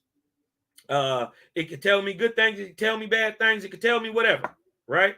But I hear this voice in my heart. It's from the inside. He's saying, by your knowledge, are you saying that's Ahura Mazda or what we would call God speaking. And he says, how will we know? Right? Look what Zarathustra says. Zarathustra said, if a man asks the all light, or if he asks the creator, or the Mazd, in reference to his own affairs and for his own concerns, which are selfish, then he receives an answer from the tetrachs. Whoa! So he gets it from the low. He gets it from the dark. He gets it from the vanity, from the gluttony. He gets an answer from that. If he's talking about lowly earthly affairs, he's talking about his own affairs, his own concerns. Then he gets an answer from the dark, from the tetrachs. But I think it's important if you read it again, and I mean that is one of the most important things for us to understand the proximity of the dark and the light within ourselves, and to really be alert. If you don't mind, read that passage again. Okay, this is 15:3. Asha said, now this is the king asking the prophet. Asha is the king, Zarathustra is the prophet. Asha said, I have asked before, that which speaks to my heart, what is it? Now, according to your wisdom, that which speaks to my heart is Ahura Mazda, or God. How shall one know it to be so? Zarathustra said, if a man asks the Ormaz, the all light, the creator, the most high, in reference to his own affairs and for his own selfish concerns, then he receives an answer from the tetrachs, from the 7 deadly parts of himself. But if he asks the all light Ormaz, the creator, in reference to what he shall do for others to render the highest good to them, then the answer is from Ahura Mazda. I declare to you, O Asha, he is a dark man indeed, to whom the creator does not. Wait a minute, I gotta read it back. He say, I declare to you, O King Asha, that he is a dark man indeed, to whom the creator does not speak every day. So if you are getting these answers and you are praying for selfish concerns, you dig what I'm talking about? For your own concerns. And you're wondering why you don't see spirits. You're wondering why you don't have these out-of-body experiences. You don't see ghosts. You don't see UFOs. You're asking questions about that.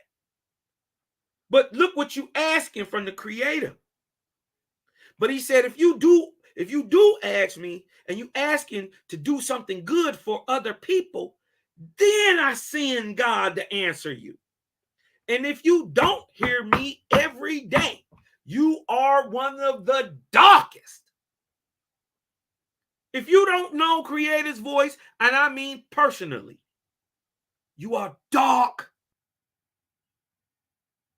Huh? Look what I should say. What should I do in a matter like this? As yet, all the world belongs to me. Presently, I shall deliver it to itself. Should I not provide a ruler for them? Zarathustra said, why then you will be bound to give them one as good and as wise as yourself. Otherwise, you will cheat them. Furthermore, does the Ormazdian law not say you shall not have any king but your creator? Uh-oh. Uh-oh. That's the whole point. We ain't got no king. We ain't got no king. There ain't no king but Jaja. Nobody but Ormaz. Ain't nobody next to my guy. I think the sisters in the 1960s had it right when they were saying, ain't no mountain high enough. Ain't no valley low enough. Ain't no river wide enough. You can't get on side of Jaja. Ain't no next to him. Wasn't nobody there in the beginning. It was just him. I think the sisters had it right. I think the sisters had it right. Ain't no getting on side of this guy. Cal, something came while you were talking, And I got this clear picture for what it may be worth. We got 7 chakras, right? Each chakra got the dark side and the light side. correct. It may really be a vehicle for what you just read as well. Say it again. The chakras, the 7 chakras, has a dark side and a light side. What I'm saying is that the tetrachs, this just came now, so it's an idea. The tetrachs are, and that's why they can be carried into the spirit world, are also part of those psychic centers. So as being the part of the creator in a higher sense, the dark side of it, the dark energy with it, is part of the tetrach, or part worse, is part of the Anromanias. And this is, I think I really want to make sure people understand what Anromanias is as best I can understand. In Owaski, we see a reference about the creator as the all person. And there's a definition of that in the Owaski. And it says, I'm going to put it in my own words. What we mean by the word all person is the unity and the harmony of the whole. Now, listen carefully to this and think about it, Master. We have the 4 dark corners that in the middle makes the cross of light. Those are the 4 dark corners of Anromania, and it's ignorance. And ignorance here, think about the play on the word ignorance. Remember, language is a living flow of the voice of the creator, which is vibration. You know what? Every time you say that, you know what it reminds me of? In the Nicene Gospel, Peter says, who is called in his ancient Hebraic Phoenician Bantu tongue, which is called Hebrew. Kippah says that the words in the book are dead. It is a living law. You must look around at all creation to find your creator. So it's funny that we got Peter saying exactly what Peter said 2,500 years later. Let me finish that. The word ignorant, we just think of as lack of knowledge, but ignorance is also the word ignorance. I don't want to believe that, so I'm going to ignore this shit. For me, it's intertwined. So that old statement, if someone's going to believe something because they want to believe it, you can come up with all the rationality, all the freaking truth that you can get that as a human being, and they are not going to go with it because their ignorance, because they want what they want, they're going to hold tight to it, and they're not going to let go of that sucker. So anyway, so we got ignorance or ignorance.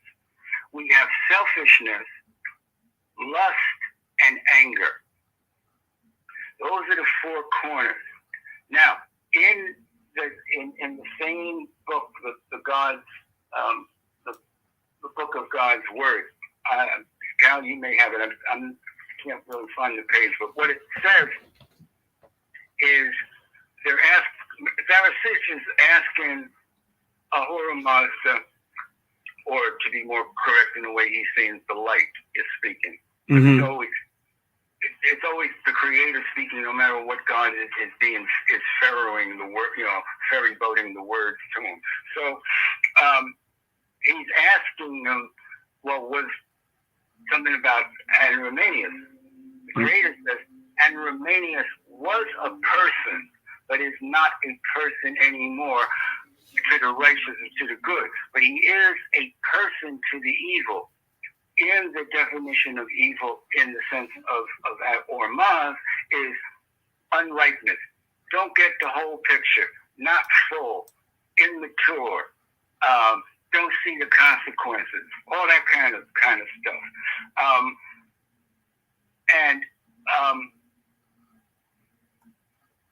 He's a person to the evil, the unripe, because again, that piece of information becomes, oh, this is it. This is it. It's not the whole pie. Now, in that understanding, remember, Andromanius is death. At the same time, the only way we can get to heaven is through the dying of the donkey, right? The physical body. Mm-hmm.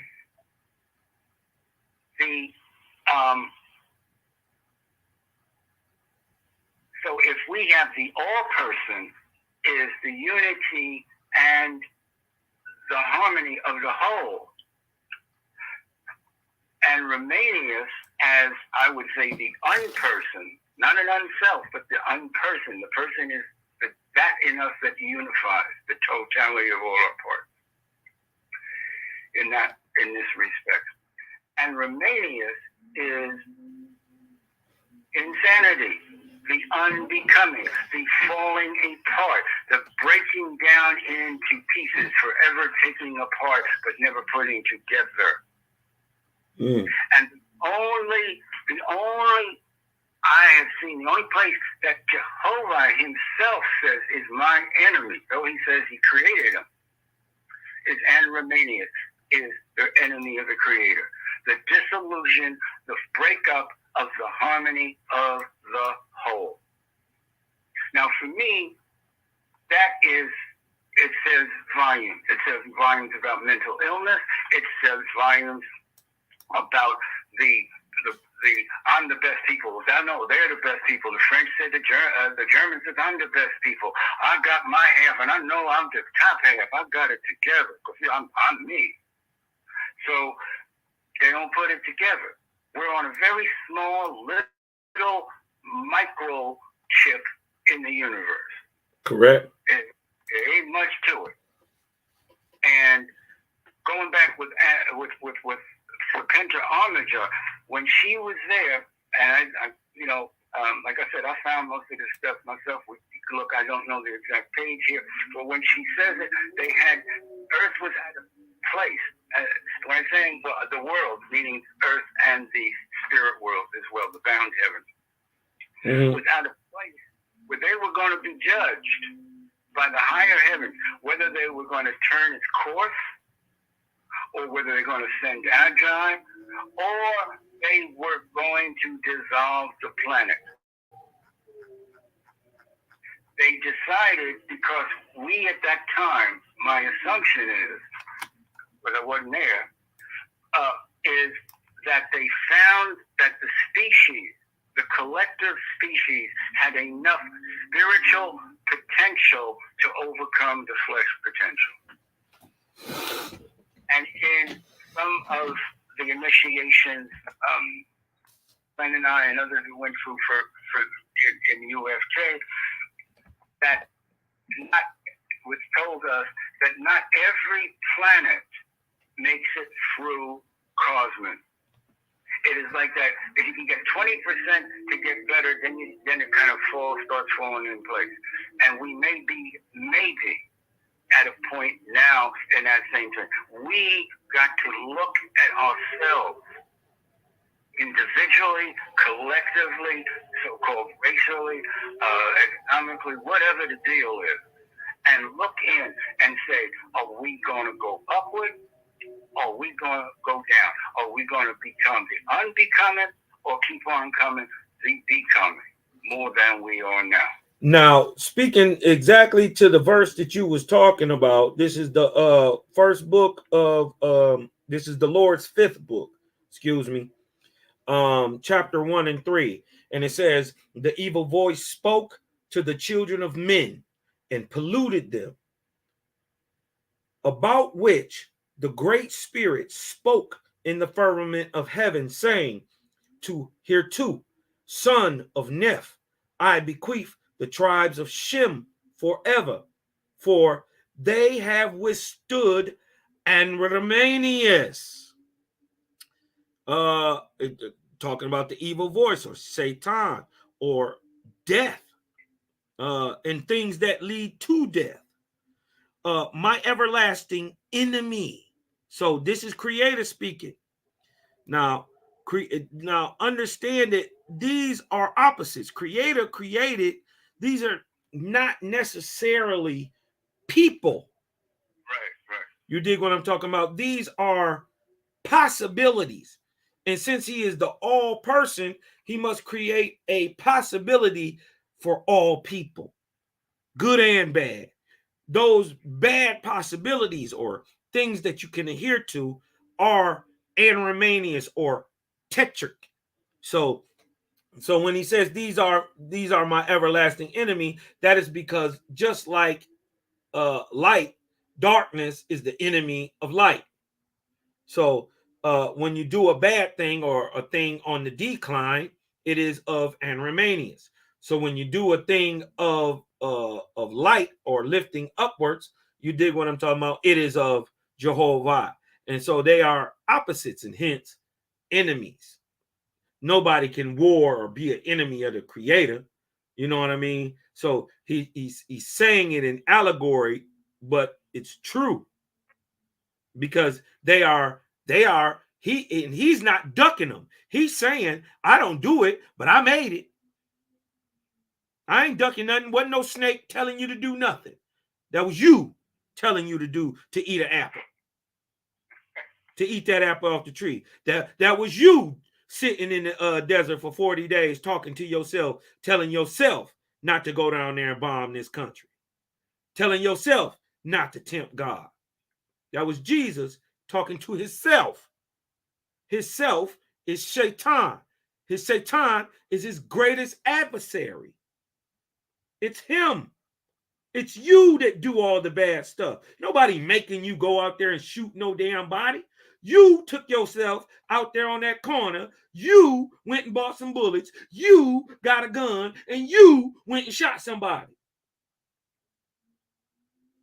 Now you acquiesce to your lower self, to your anremanius, to your tetrachs. But don't be fooled, that is part of you. But if you can go the other way, if you can go down, guess what? You can go the other way. Huh? This is why I told you in Osiris, teach them to be gods and gods they self. You don't need nothing you don't need no middleman. You don't need no savior, no messiah. You see what I'm saying? Overcome these tetrachs. Overcome that. Overcome them habits you got. That's what you do. Overcome them habits.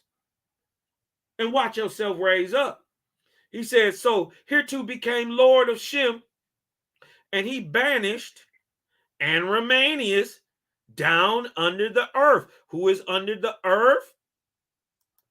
The Nagas. You see how it's told in allegorical story form, y'all? You see how it's told? Now remember, this is a story straight from the Hindus. Look right here. This is chapter 1, the Lord's fifth of India, Hindu scriptures. So when I show you Vishnu, don't be surprised, right? Where he busies himself building fires for the furnaces of hell, the smoke and the flames of which come up through the earth and are called Agni or volcanoes, so that his existence would be known to men. Now, this is an allegorical telling of the creation of the world and tetrachs at this same time. This is 7,000 BC, y'all. It's 7,000 BC. You know what I mean? The brother Pete. Oh, before we go too long, we gotta bring out the story. Now, if we going too long, we were on the phone the other night. Yeah, hold on. I'm talking to the chat real quick. Don't get ahead of yourself, Pete, because you about to. These boys ain't ready for what you about to tell them. Now, listen, if y'all now we done had a great bill about the tetrachs. We done found out that this is in you. This is that stuff you got to bring out yourself. This is that dark work, huh? That you got to work on yourself in them dark corners. You see what I'm saying? Can't nobody change this but you. Pete then brought it out, right? Now, we done had a great lesson. And we can go ahead and end this right now. But if y'all would like to hear a story about what happened after the last time me and this brother got off the phone, put a 7 in the chat. Put the super 7 in the air.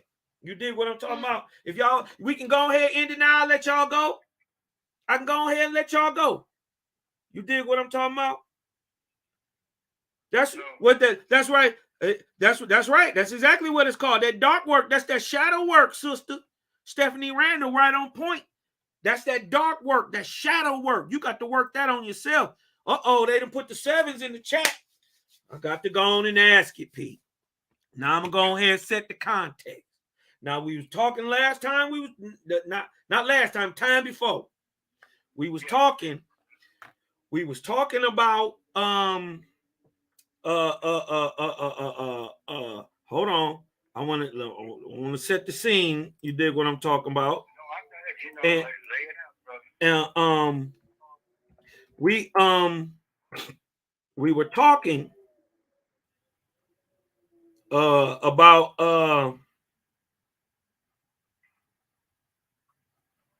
the Negro, or the word angui equating to the word Negro. You dig what I'm talking about? And that I was telling you that the American Indian is today called the Negro, and we are the original men and purely admixed from day one. And that's why they call us Negro. But they also call us Negro because we came into contact with Latin speaking Portuguese and Spanish people first. So when we used our trade language, which is called English, we taught Europeans English. I'm talking about the Aboriginal Americans taught Europeans English. The man who you call English today, the man who you call Scottish, Danish, Welsh, Celtic, he didn't speak English ever. He didn't start speaking English till the 1700s. After coming in contact with you. Everywhere in the world, if you do twinkle fingers and go down in front of your face, that's rain. If you do a wave in front of your face, that's water. Okay, so let me show you how the word angui turns into Negro. The Spanish people don't have a wo in their language, but they have an equivalent sound, which is a double rolling R. It's a ro. So angui becomes Negro, becomes Negro. It's as simple as language. But we were breaking down that black people are the Indians. Now, would you go ahead and tell what happened, Pete? Oh, your new name is Kifa. We gonna call you Kifa from now on. That's my name. In some of the stuff before I say the story, I definitely want to say the story. That some of the things I've read on the ancient scenes, the priests of these scenes were all called Mm-hmm. which is rock, which is in the Hebrew would be yesod or foundation. That's right. That's right. So, yeah. Okay. So, listen, I can only say by my own experience. Me and Cal have been talking about this stuff. So we get off the phone. Let me set the scene. We get off the phone. I've been laying some heavy game on you, some heavy stuff you ain't even ever you thought about it. And this is why the information is coming to you. But now it's starting to sit together. Can you tell the people what happened once you hung up the phone? Okay, and you can believe it or don't believe it, because half the time when this stuff happens, I'm not sure what's happening, but then it always follows up with stuff. We finished this conversation. I get off the phone. I'm already pumped. This was like, wow. But I want to kind of fill in my part. Like I said, I had been seeing what I see in spirit didn't really hook with what most history is. And I've seen black people on this continent before Columbus and all this stuff. I mean, going way back. So I'm just like, well, all this is coming in my own family, where black Indians and people I've known, part of extended family, that dress like Indians, they're black, they believe that, say they're Indians. Some are, the mix when Indians and blacks from Africa mix together, but I mean, it's just there, okay? So I get off the phone. I'm figuring, look, I just got to bring myself down from this conversation, because I'm tree topping. My head is already scraping the ceiling of my house, because I'm stoked. The whole room lights up, spiritually, not physically, lights up, and there's this lighter feeling, and it's hazy, but out of the haze comes this tall, 6 foot something guy. I mean, noble, erect. I mean, just stately. Okay. I mean, like, whoa. Hello, and he is dressed as what I have seen in my own visions of the kind of robes or regalia that I got glimpses of, how the people before the Torah darkness were dressed in. And I didn't quite say this other part. In the background, I'm seeing like something was brought up from the past, kind of thing. These temples, these great temples, and the road, the canals and libraries, and I remember this one. There was like this copper top, temple, and it was like shining. But and the dude, and what happens to me is spirits will come, and I know they're in a conversation with my higher self. I don't understand it at the time. It usually trickles down somewhere, like maybe even 5 years from now. Who knows? And he's handing something into my spirit body, or to my spirit. And I take it. And the thing was, in the background, now here's my understanding, is that he was bringing with him a picture of yesteryear, okay, back in the day. But at the same time, he is in our time period now. He's one of those, it talks about in Hiawatha, the ancients who come in to get our ass right. Right. Okay? And there's these horns. I don't know how to explain it, but I think the Mayans had horns like that. I mean, I can't do it justice. All around the freaking room. In the ether, not like, spirit here. I'm like, oh shit, wow. I'm like, I'm just losing my mind, or wow, this is just hooking up with what we all been talking about. Okay. And then I think I was looking at Facebook the day after, and I think Susan Martinez made some kind of comment. Anyway, when I comment all the time, I can just feel this thing coming over me. I can't say the accuracy of it. And what I started writing was the trumpeters, and I'm going to paraphrase what came through. The trumpeters have begun their trumpeting. in the high heavens. The ether is filling with their vibrations. War and hatred and greed will come tumbling down like the walls of Jericho. Now, again, you get these things. Time in the spirit world is not our time. I remember hearing spirits say to me, well, when is this going to happen? Soon. Well, their soon, I found out, ain't my soon. My soon is tomorrow. Their soon might be 10 years in the future. So that's my story, for what it's worth. Now, could you tell the people? Could you tell the people now when the light came on in the room, and now now if anybody didn't seen that light before, you know what light I'm talking about. It's living, it's intelligent, it moves, it's everywhere, and it makes you feel a certain way. Now, it just well, I'm going to make a bad analogy. It's going to be a drug analogy. The first time I shot speed, it was like the room literally had a 20-watt bulb hanging from the ceiling, and all of a sudden it was like 40-watt spots opened up in the room in my head. That kind of thing. The light is so, and it's bright, but it's soft. It's not burning your eyes, man. And you just get this ecstatic feeling. Well, I'm like, I wanted to go to bed. I was in a conversation with myself and whoever was hanging around the bed that night. Now you look around in the light. A man steps out of the light. He is decked in what? It takes much more form, a little form that I can see. There's a lot of people in there with him.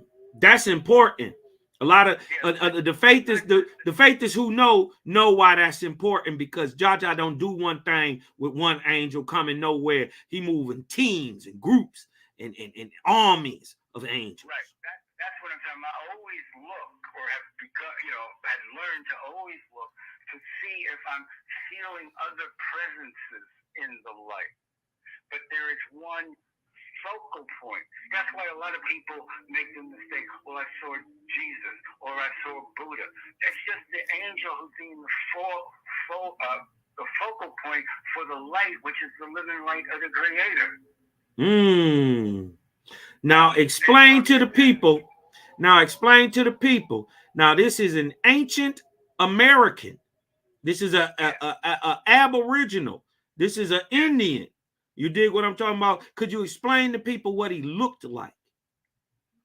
Well, this guy was like very dark brown skin, almost, kind of not just coppery, but how can I put it? Kind of maroon. His complexion. I mean, you know about how many different complexions there are. Just right. Kind of a maroon color. Yeah. He was a little red to him. He was brown, but he was a little red. Yeah. Okay. But even someone who be red, you can get even darker. I mean, you can go to every extreme, even to my extreme. If you put copper, or you can't put a reddish copper and you pour white, you get so-called white, because white ain't white. Right. So anyway, the point being, and he had more of that I could tell, more of like the hook nose kind of thing. Mm-hmm. It wasn't like other Aboriginal people. It was more that kind of look. Mm-hmm. Again, I have, even my spiritual sight and my physical aren't that good. What happens is that spirit, then I think about it, and then they make it clearer for me. So when I first see it, it's like, I see what I see, but then I get an idea of what it is. I think I can use that story about with the lady I knew from Uganda.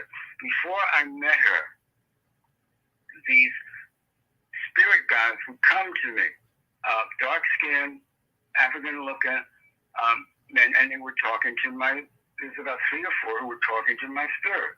And I'm like, well, why? And this light went from me to this girl who was in class with me, the one I was talking about. And they said, you're going to make a marriage. I said, well, you You told me to be celibate. What are you talking about in marriage? They said, you'll see. Find out about her culture. So I got to know her. And we start talking about spiritual things. Well, she sees spirits. Her grandmother comes, and we got along because I could talk what she understood. She felt very out of place, like with Freud. She said, Freud and this stuff doesn't have any reality genes from the culture I came from.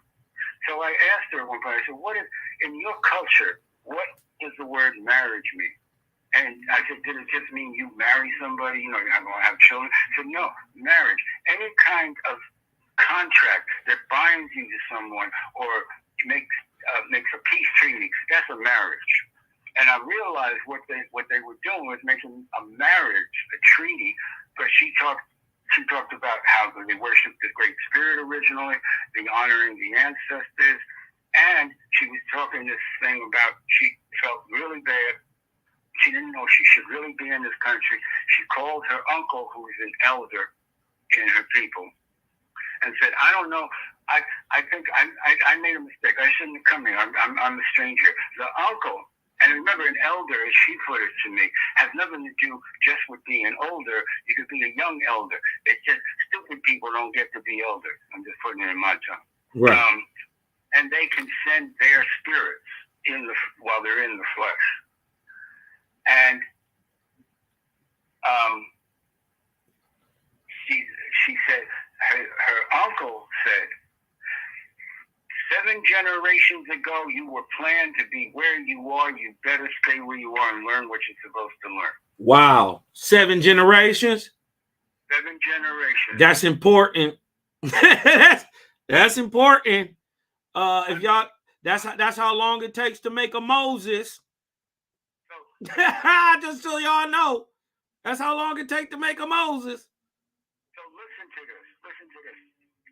While we went and had dinner at some Ethiopian restaurant near Columbia University, and so while I'm eating, these same people come in spirit,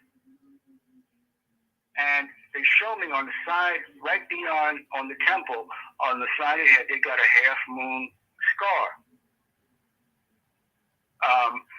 So I'm telling her about that. And she says, oh, like this, her tribal scar, ethnic nation scar, the exact same thing. Wow. So just so we clear, you seen an Indian. You know you're Indian. Well, I cannot say that I didn't, because it conforms to all the stuff you were saying. It conforms to what I had seen in spirit in different pieces over the years. I want to kind of bring this up too. When I was in college when I was married, I was in the Sikh program, and it was for basically people who they had the brains, but they didn't have the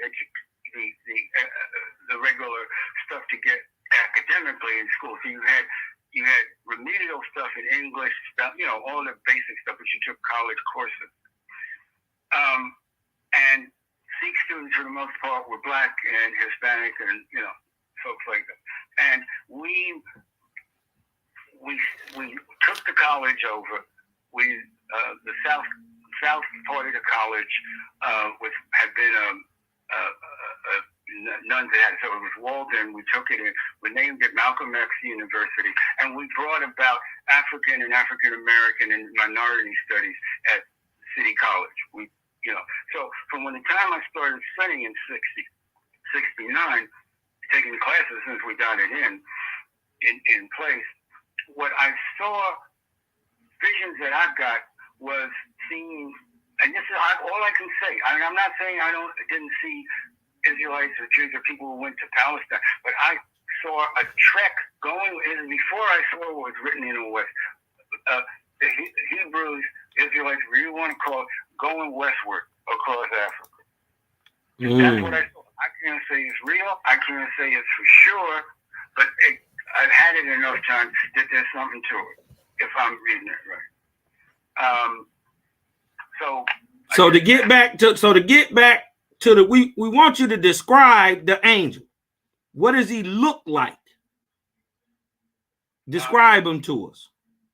He had his features were even but foolish, you know. He had what? Say it again. Weren't skinny. They weren't, you know, they weren't real broad. They looked,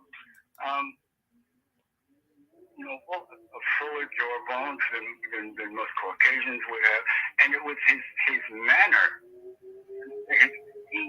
He was so erect and so in stature.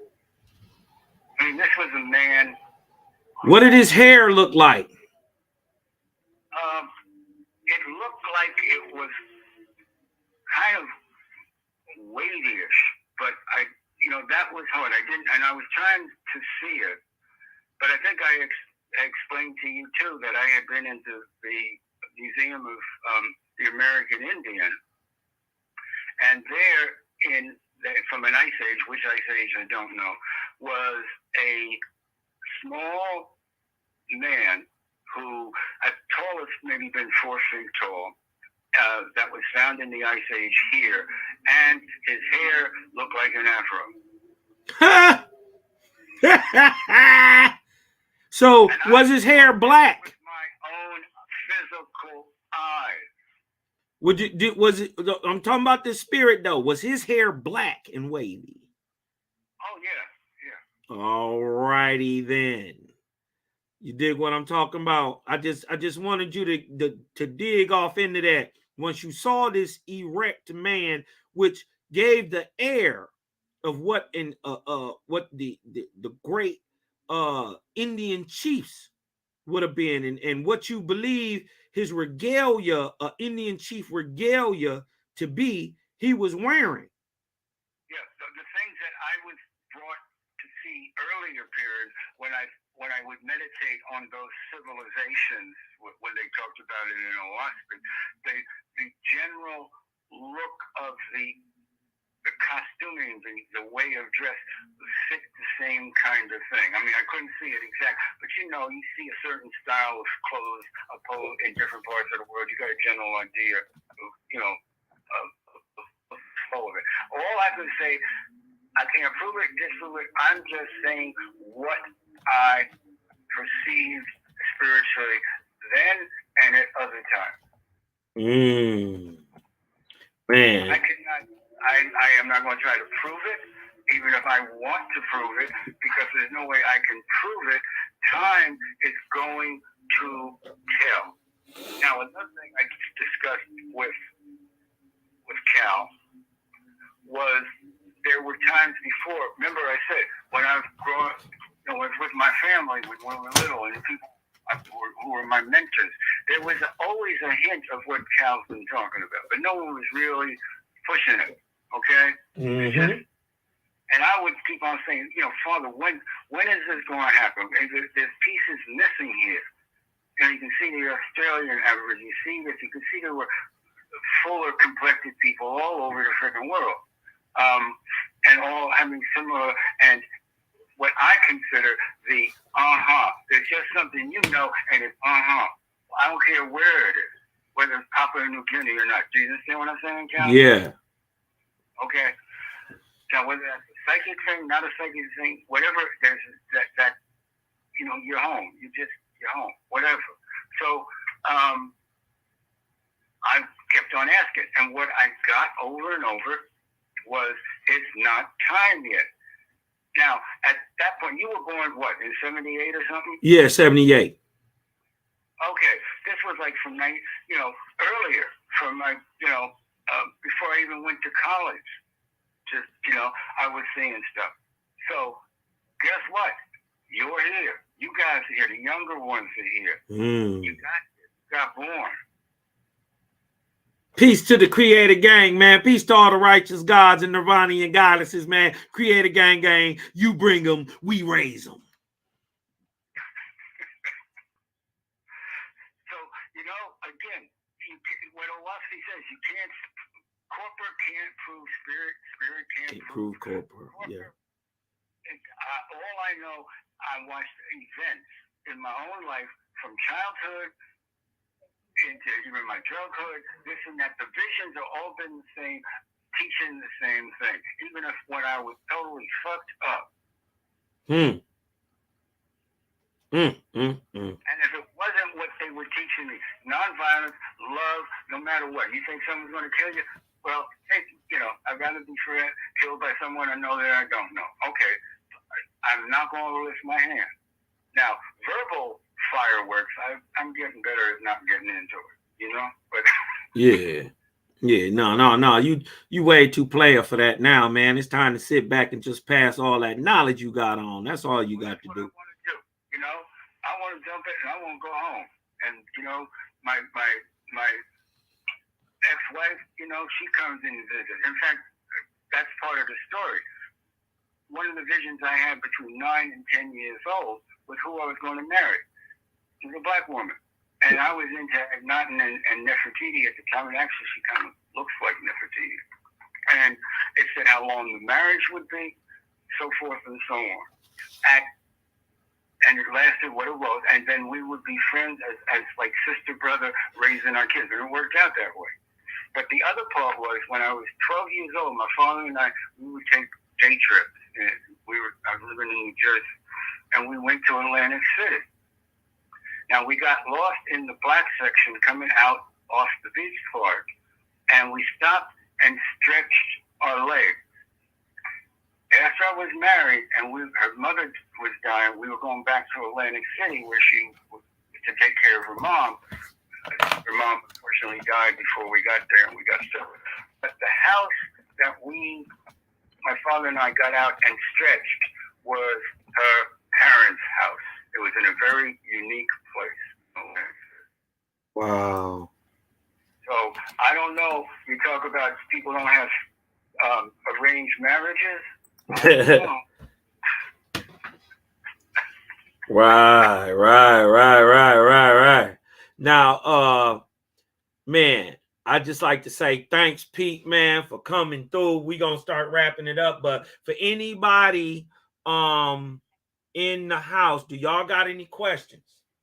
Anybody got any questions before I get my guests up out of here? You know what I mean? We've been chitting and chatting. 3 hours just flew by so fast.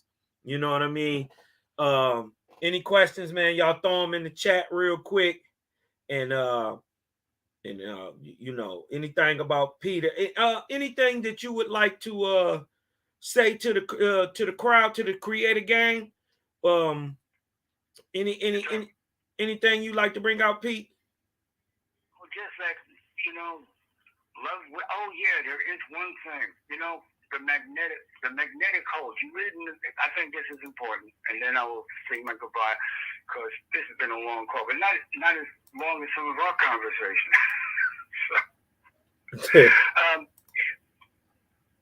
I just threw the link in the chat. If y'all want to jump in the chat real quick, come through, holler at your boy Cosmonian. It's all good. Me and Pete up here getting it in. Anybody got any questions? Anybody want to hit the link? Come on through, man. Chop it up with your boy Cosmonian real quick. You dig what I'm talking about? I'm down here in Ooze. I'm here to be used. You dig what I'm saying? So we doing good works tonight, man. So I was going to say, you know how the God that told you about you make this magnetic connection when you worship people. So then you get bound. Just like a good marriage or bad marriage, you're addicted to the person because there is a little magnetic link. And if you love someone, there's a link. If you hate someone, that same link, you look up Opi in Owaspi. It's a heart within a heart. It says, even with anger, it is love that moves you forward. So if someone says, I'm going to really hate you, I hate you, that hate is going to marry that person to the people they hate. The same as in when you really love someone, that locks you into that. And I'm talking about love in a positive way. So when people say, I'm going to just keep this hate for this person, does anybody remember the original Star Trek when the Klingons and Kirk and his people, there was some entity that kept on making them fight. They kill each other and they come back. Just think, going on for 1,000 years, hating on someone and being linked to the person you hate because you hate them. We got a question. The people were saying in the chat that, you know, thank you for coming through, man. You gave up a bunch of information, you know what I mean, and that they learned a lot from this stream. Well, let me see. The sister Tabitha asks, when was the UFK group started, and are the members from different races? It started itself in the 1950s, from the history that I know about. Yes, Glenn Kendall, who is the president, is a black man. Ha ha! So, you know what I mean? So they can, for all y'all, listen, I'm glad you said that, because there'd be a lot of suckers. You dig what I'm talking about? Who think, you know what I mean? Oh, this is some white man's religion. First of all, it's not a religion. That's one. You know what I mean? We love our Creator. We praise no gods, no lords, no saviors, no messiahs. There's no middleman. You know what I mean? And we come from all walks of life. We all sons and daughters of the Creator. And if it's not all and universal, well, then understand that it's not from the Creator. The chosen people choose first. Huh? Glenn Kendall is a black American. He's married to a black African from Rwanda. And there's Michael Wallace. He's a member. It's Lucy. At different times, different people. All of the restoration faces are black and brown, and there's a Filipino woman married to a black man. There's I don't know if anybody knows Maya Israel. She's a member both of well, she comes on the UFK calls, and she comes on and she's really a member of, well, she is actually a member of the board of UFK, and she's also a member of RFK, and she is half black and half, well, you know, in the normal way that most people are in church, she's half black and she's half Algonquin, literal Algonquin, as the tribal thing. So, yeah, there's, definitely, I mean, one of the reasons when I first got on UFK, and for the most part at that time, it was mostly white people. Then Glenn came on board and so forth, because I felt kind of lost, and I was looking for, you know, people I could relate to, because how I grew up in my own family, and then I, you know, found out about the RFK, and so we've formed an alliance, and it's just, yeah. So anybody who wants to come, we do calls Wednesday nights. And I got to tell you, Cal, it was nice for you. For me, it was nice for you being a moderator, because I got to be the moderator on these other calls and I have to do what you're doing. It's so nice to lay back and not have to worry about that. Yeah, that's what's up. Hey, just for everybody who don't know, on the Wednesday night Faithist call with the UFK, November 30th. That's not this coming up Wednesday, but the following Wednesday, November 30th. Your boy Cosmon gonna be with the UFK breaking down Angui equals Negro. We're gonna show you that the black man who is called African today, African American, is not African at all. He's from right here. He's pure Guatamian. You dig what I'm talking about? And the only one of his kind here. And he was especially supposed to be of and a cut, a remnant of the ancient Ahuans. So he's got to be copper colored. He got to be copper colored.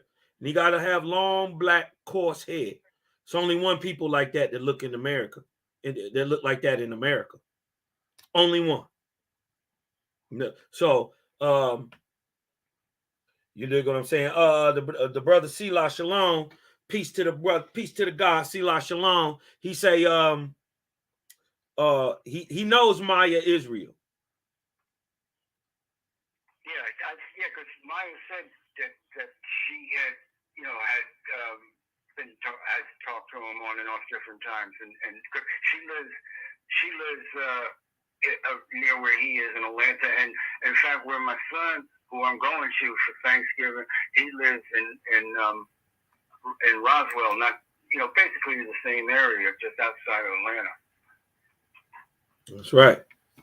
That's right. You dig what I'm saying? Hey, Pete, man, this has been a good one, bro.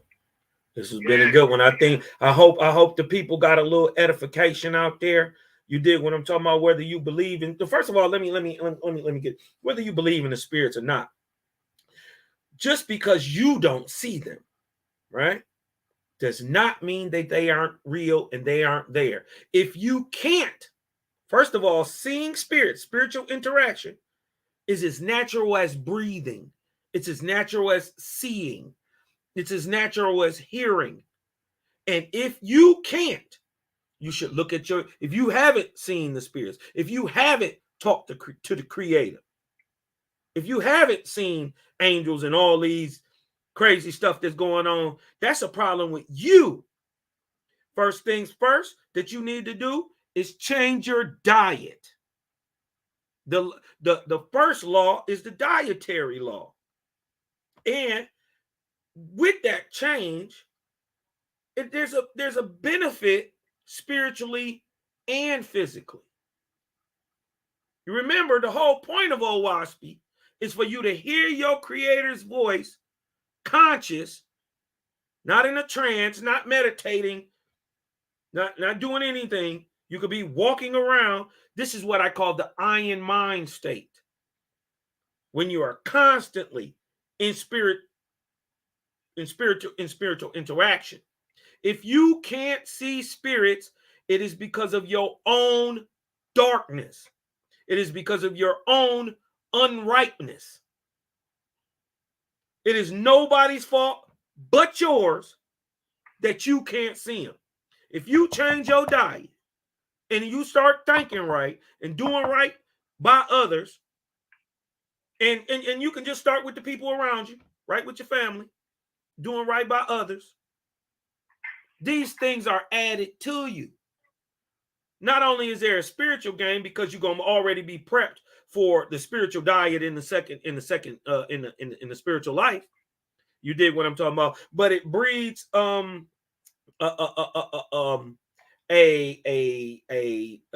what do you call that when you do a thing consistently? It's a repetitive. Yeah, but it builds up a habit. Yeah, like a habit. You learn, you dig what I'm saying, from actually doing the thing, but you gain spiritual strength by overcoming your diet. The diet is the hardest part. Doing good stuff for people shouldn't be hard. Trying to think the best you could possibly think shouldn't be too hard.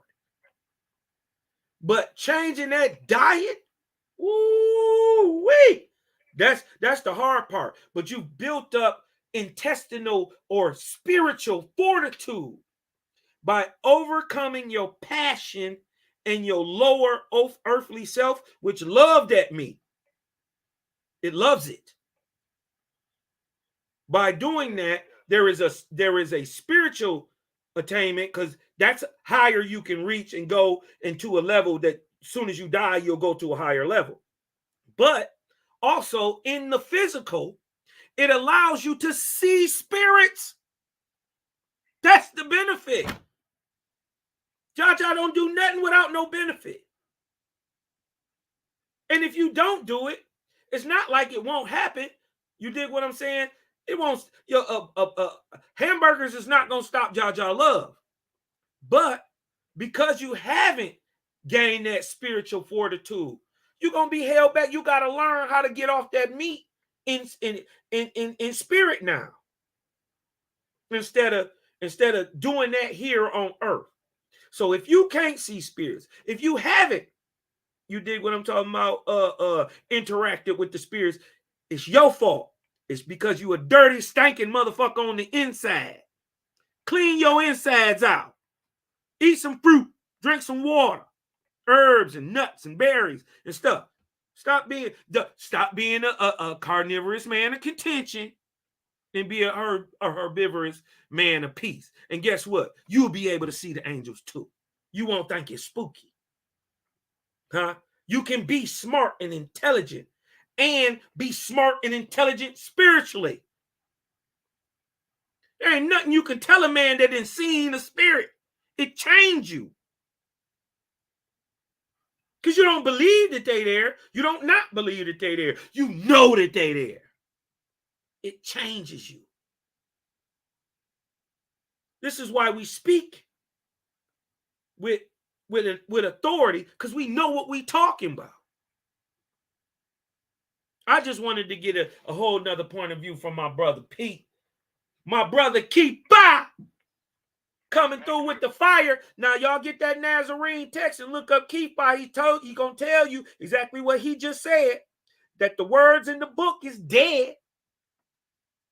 And you must look around you in creation to see the living law of your living creator, man. He's not playing. This is real talk. This is what's really going on today, 2022, 174 years into the Cosmon era. Oh, yeah.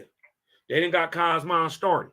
You dig what I'm talking about? But I'm going to go ahead and let you go on this one, on Pete. You know what we gonna talk. So that, that's what we do. You dig what I'm talking about? Everything was fair use, man. Can I call you once we get off and just have a quick chat, because we don't usually have quick chats. Right. Hey, it definitely, man. Thank you, Pete, for coming in. I'm gonna hang up real quick, man. I'm gonna call you right back, brother. All right. All right. Peace and love, man. Love and light. Love and light to everybody. And just real quick, do what Cosmic Cowell. I'm not trying to, think about it. Make the good works and doing good second nature. The more we do something, like saying, I strive to be all truth to myself and others. Like it says in the Bible, if you think that you're already hearing the voice, so you say it over and over in affirmation. I strive to do good with all my wisdom and strength. All this stuff. The more and you're proving the stuff with brainwaves that we do negative. Oh, I can't do this. This is fucking shit. I can't. Then we've created that in ourselves. If you say something negative about yourself, say the opposite 10 times. 10 times to the one. And you'll be amazed what starts to happen. Okay. Hey, Pete, hold on. Before you go, one question before you go, Pete. Before you go, got a question from the crowd. It says, ask you, Pete, what's his methodology when it comes to spiritual communion? Well, since I've had it before I knew I had it, I meditate, yes, but the more we talk to the Creator, like, okay, it says to love the Creator above all else, okay? Mm-hmm. It's not about loving the spirits, loving because they're people, but loving the Creator above all else. When you're in love, what is the center of your attraction, no matter what you're doing? And who are you thinking about? See, the Christians kind of got it because they're in love with Jesus, but they're being in love with the radio instead of who talking through the flipping radio. So when you start loving the Creator and talking to Him, even if you're pissed off, He's our Father and Mother. It's like, Dad, I'm really fucking frustrated. Why are you letting me go through this? If anybody can take our bullshit, it's the Creator. Facts. And you'll start hearing it, sitting, wanting to be one with the infinite constitutionally. It's desire. It's I want this. I want to do good. And that's the other thing. Yes, eating the right diet definitely will help. But when we start going out looking for opportunities to do good however we can, there's a statement in OSB that says, how does it go? Jehovah, this day thou hast. I'm trying to think. I say it every morning, and now basically there's one. Jehovah, I go forth this day in you, and whatsoever you put upon me, I will accept and do with all my wisdom, faith, and love. For I know thou will accomplish. That's one of them. The other is, that's what I'm trying to think now. Let me just, I know I say it every day, and now I'm going blank. So let me just, I write it also in my my daily my journal. Appropriate thou me, oh Jehovah, appropriate me this day in spirit, soul, and mind and body. So that I, in whatever way that you can, that I may do the most good for both mortals and angels. That's the other part. We always think, oh, the angels are going to come and they're going to do for us.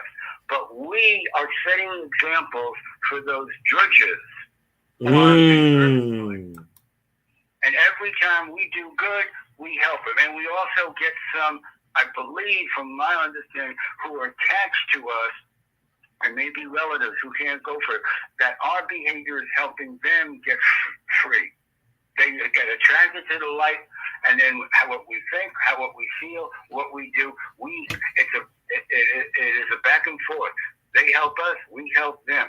So when we think it's all, oh, you give me, and you get, no, we're going to give it back. We're going to give the love. We're going to give the love to the bad angels. When you give hate, you just make more hate. You ask for people to be transformed, taken away to the rehab centers where they can be useful. Not that they're going to burn in hell and suffer. You want them to get out of the behavior the same way you would want your kid to get out of the behavior and not keep on getting locked up in a motherfucking jail. Yeah. There are sins. There are people. They have gone wrong.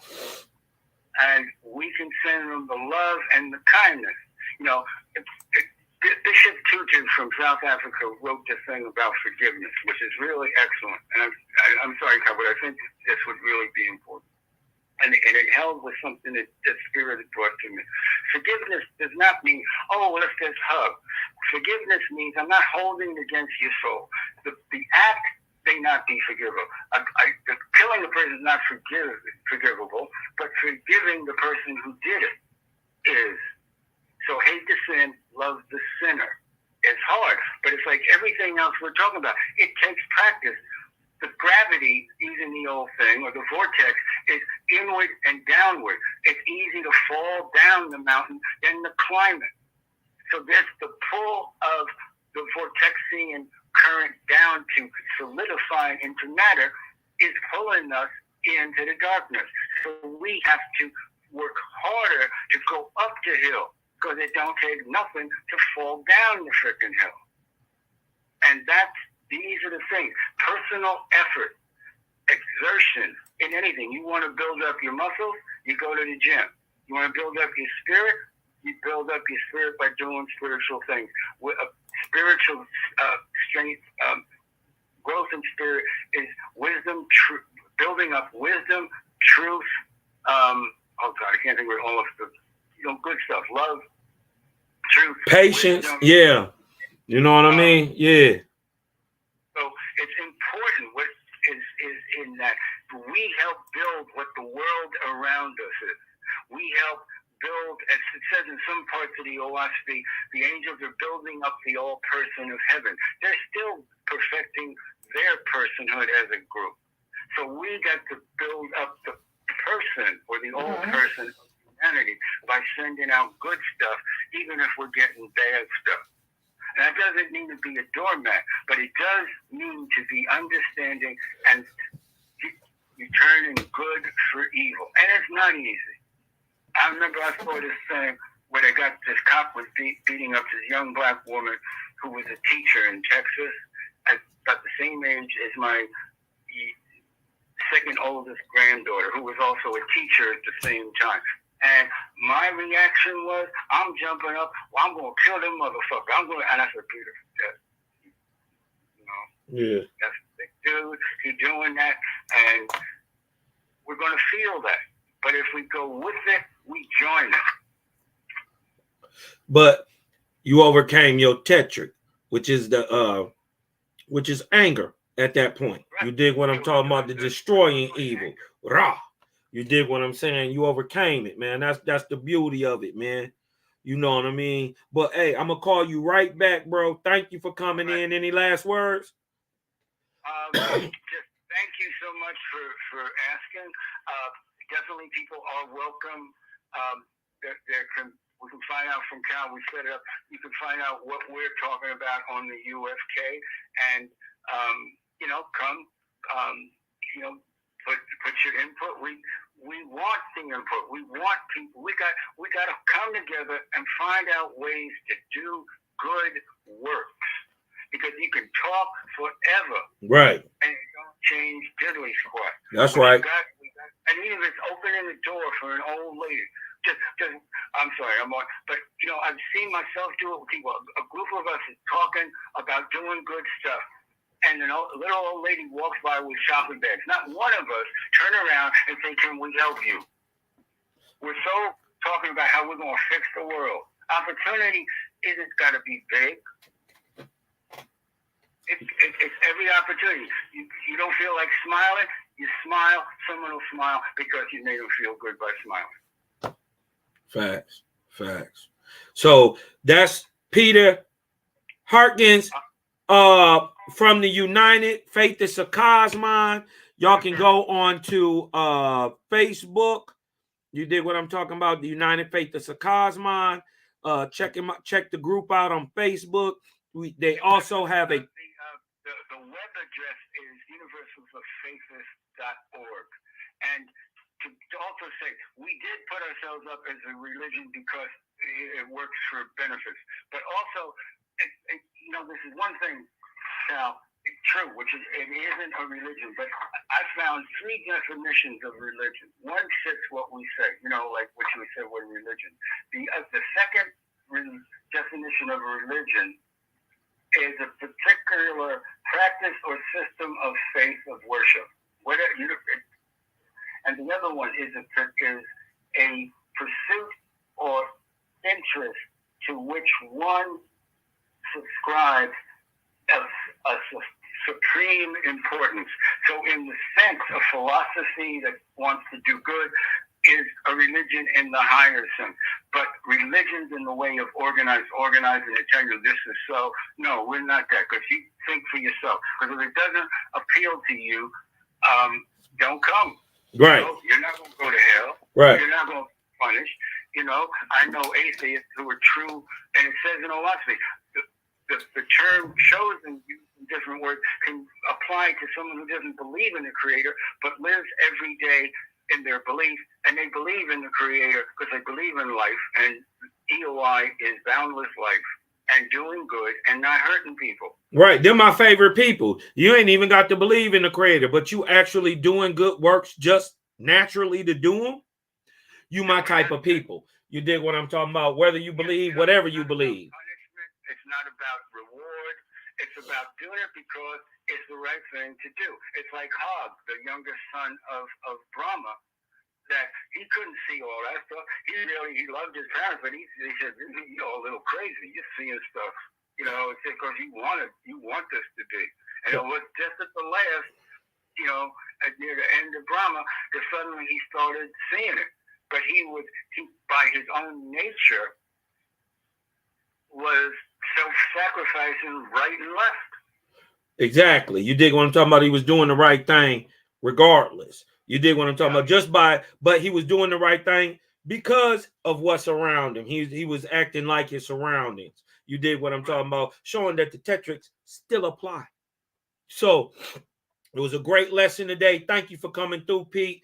Thank you for inviting me. I really appreciate it. I'm hoping I get to, meet some of the folks more and more face to face, and they come on. But we're trying to get up and learn Facebook. We're playing the old.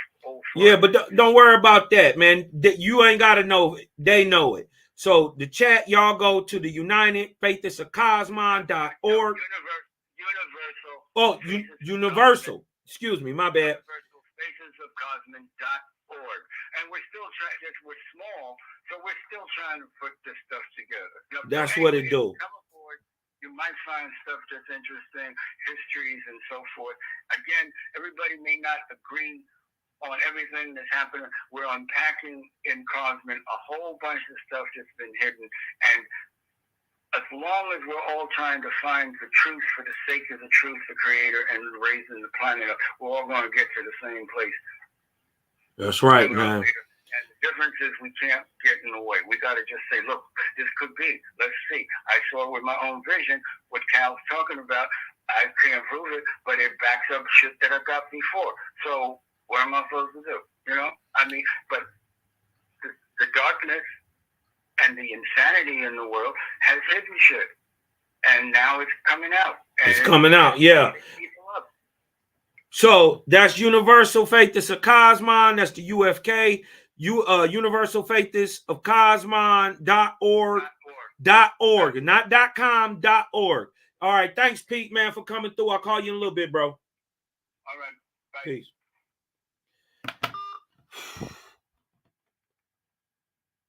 That was dope. You dig what I'm talking about? Let's see who we got up in the house, man. You know what I mean? Give some shout outs. See who we got. We got Creator Gidang up in this thing. Elijah 7 up in this thing. You dig what I'm talking about? We got Sister Tabitha in this thing. You dig what I'm talking about? Stephanie Randall. Oh, thank you, Cosmon, Calvin, Peter, for a wealth of information. No, thank you for just coming through, man. Share it on your Facebooks and your live and your IGs. You dig what I'm talking about? Let's get this ball rolling, y'all. You dig what I'm talking about? Don't hold this information.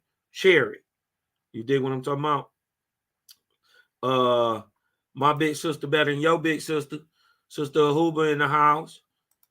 We got the Swift Messenger up in this thing. You dig what I'm talking about? I only got one question for Miss Susan B on how the last Ahuin is now with Angui. Shout out to my friend Pooch. Dr. Susan B. Martinez is in the house coming through to holler at your boy Cosmonian. We got Angelic in the house. What up, Angelic? Oh, we got the homie up in here. Sela Shalom TV, man. Sub, like, share, man. Y'all go down here. Hey, before y'all leave here, make sure y'all go and slap that like button. Show that like button who the real boss. Drop an elbow on the like button. Thumb it up, thumb it down. I don't care what you do. Do something. You dig what I'm talking about? Sub, like, share. Cooper, I think she meant to say copper like a penny. That's right. You dig what I'm talking about? Oh, got my bro. Young Honor and Humility up in here. Go over there, sub, like, share. Honor and Humility STL. That's my brother, Malachi Maccabee. You dig what I'm talking about? Oh, young Daryl Cosmon. Yeah, that's bro right there. Daryl Cosmon, JBC is in the house. That my little sister right there. My little sister better than your little sister too.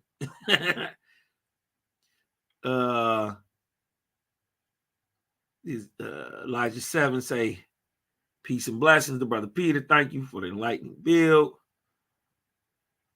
Who else we got up in here? You know what I mean? Got the gang up in here, man. Creative gang is in the house, man. Thank y'all for coming through, man. BC. Shout out BC, man. BC be some of every goddamn where. I be seeing BC all alongside Netta. He be in a light. He be everywhere. Everywhere I look, BC be at. You dig what I'm talking about? What he say? Creator, let your thoughts be our thoughts. Your ways be our ways. Your all light purify and dwell in all of us. Facts, man. That's facts, man. Go and check that out, man. Slap that like button, BC. You dig what I'm talking about? Yeah. See, lot stupid. Oh man. What did it say? It can't be one-sided. All about the vortex and balancing vibes. Full circle. All for the good. That's right. Lawrence Burton is up in the house. Thank you for coming through, brother. You dig what I'm talking about? Peter saying what about that action? That's right. Stop talking about it. Be about it. That's right. That's right.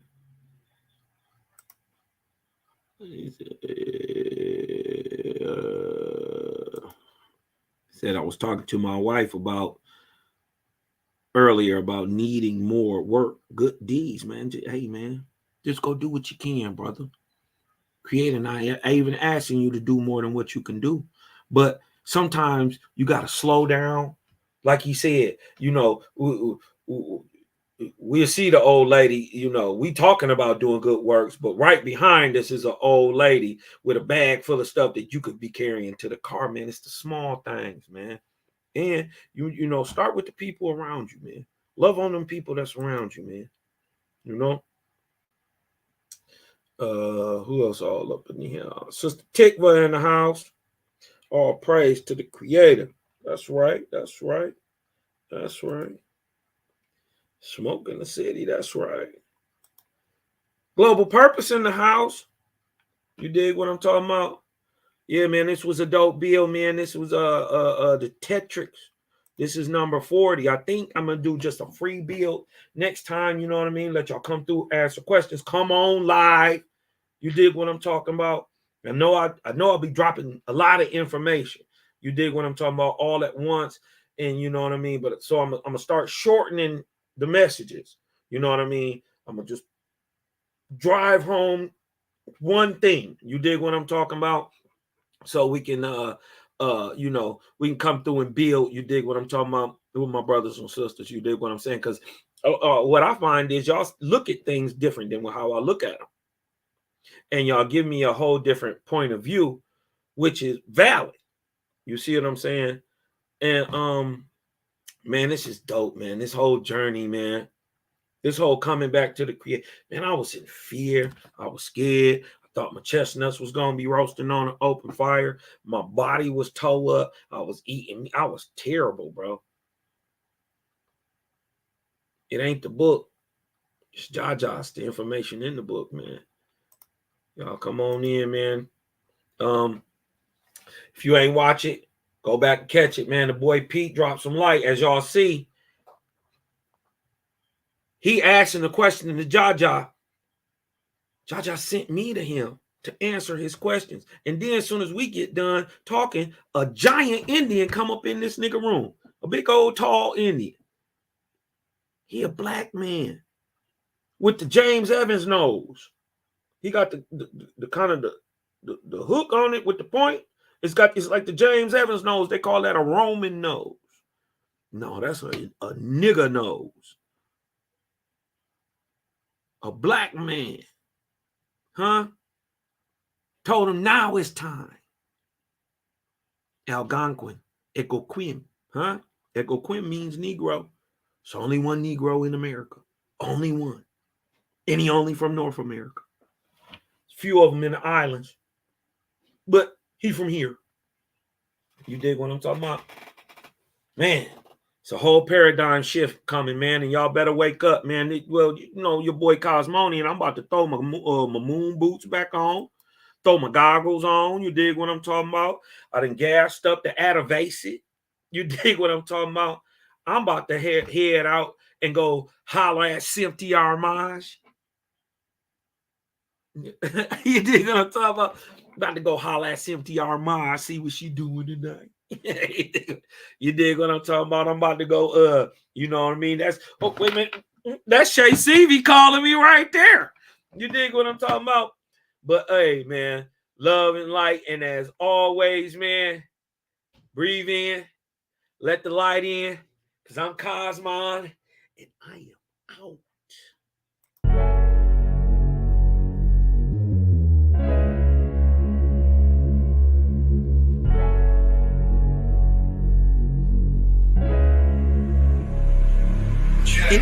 yeah. Put that Super 7 in the air. Tell me how you feel it when you're feeling up there. When you in the sky breathing rarefied air. When you're breathing rarefied air, oh yeah.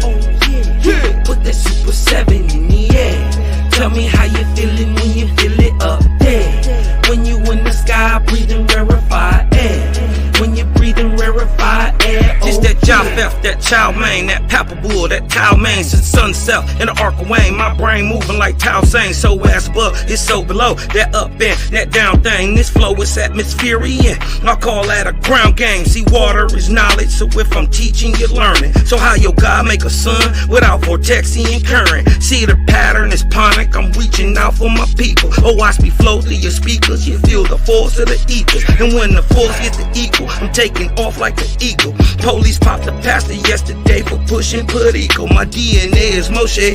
Mix that thing with higher water. My spirit rate is OTN. It's just a higher order. Got more light than Kavita. Rap a lot just like Tila. Went from sinner to saint. Shout out my big homie Sela. Got more torque than a sports car. Got more work than a door star. In the 4 million I make, I'm giving the Dr. Umar. Oh yeah.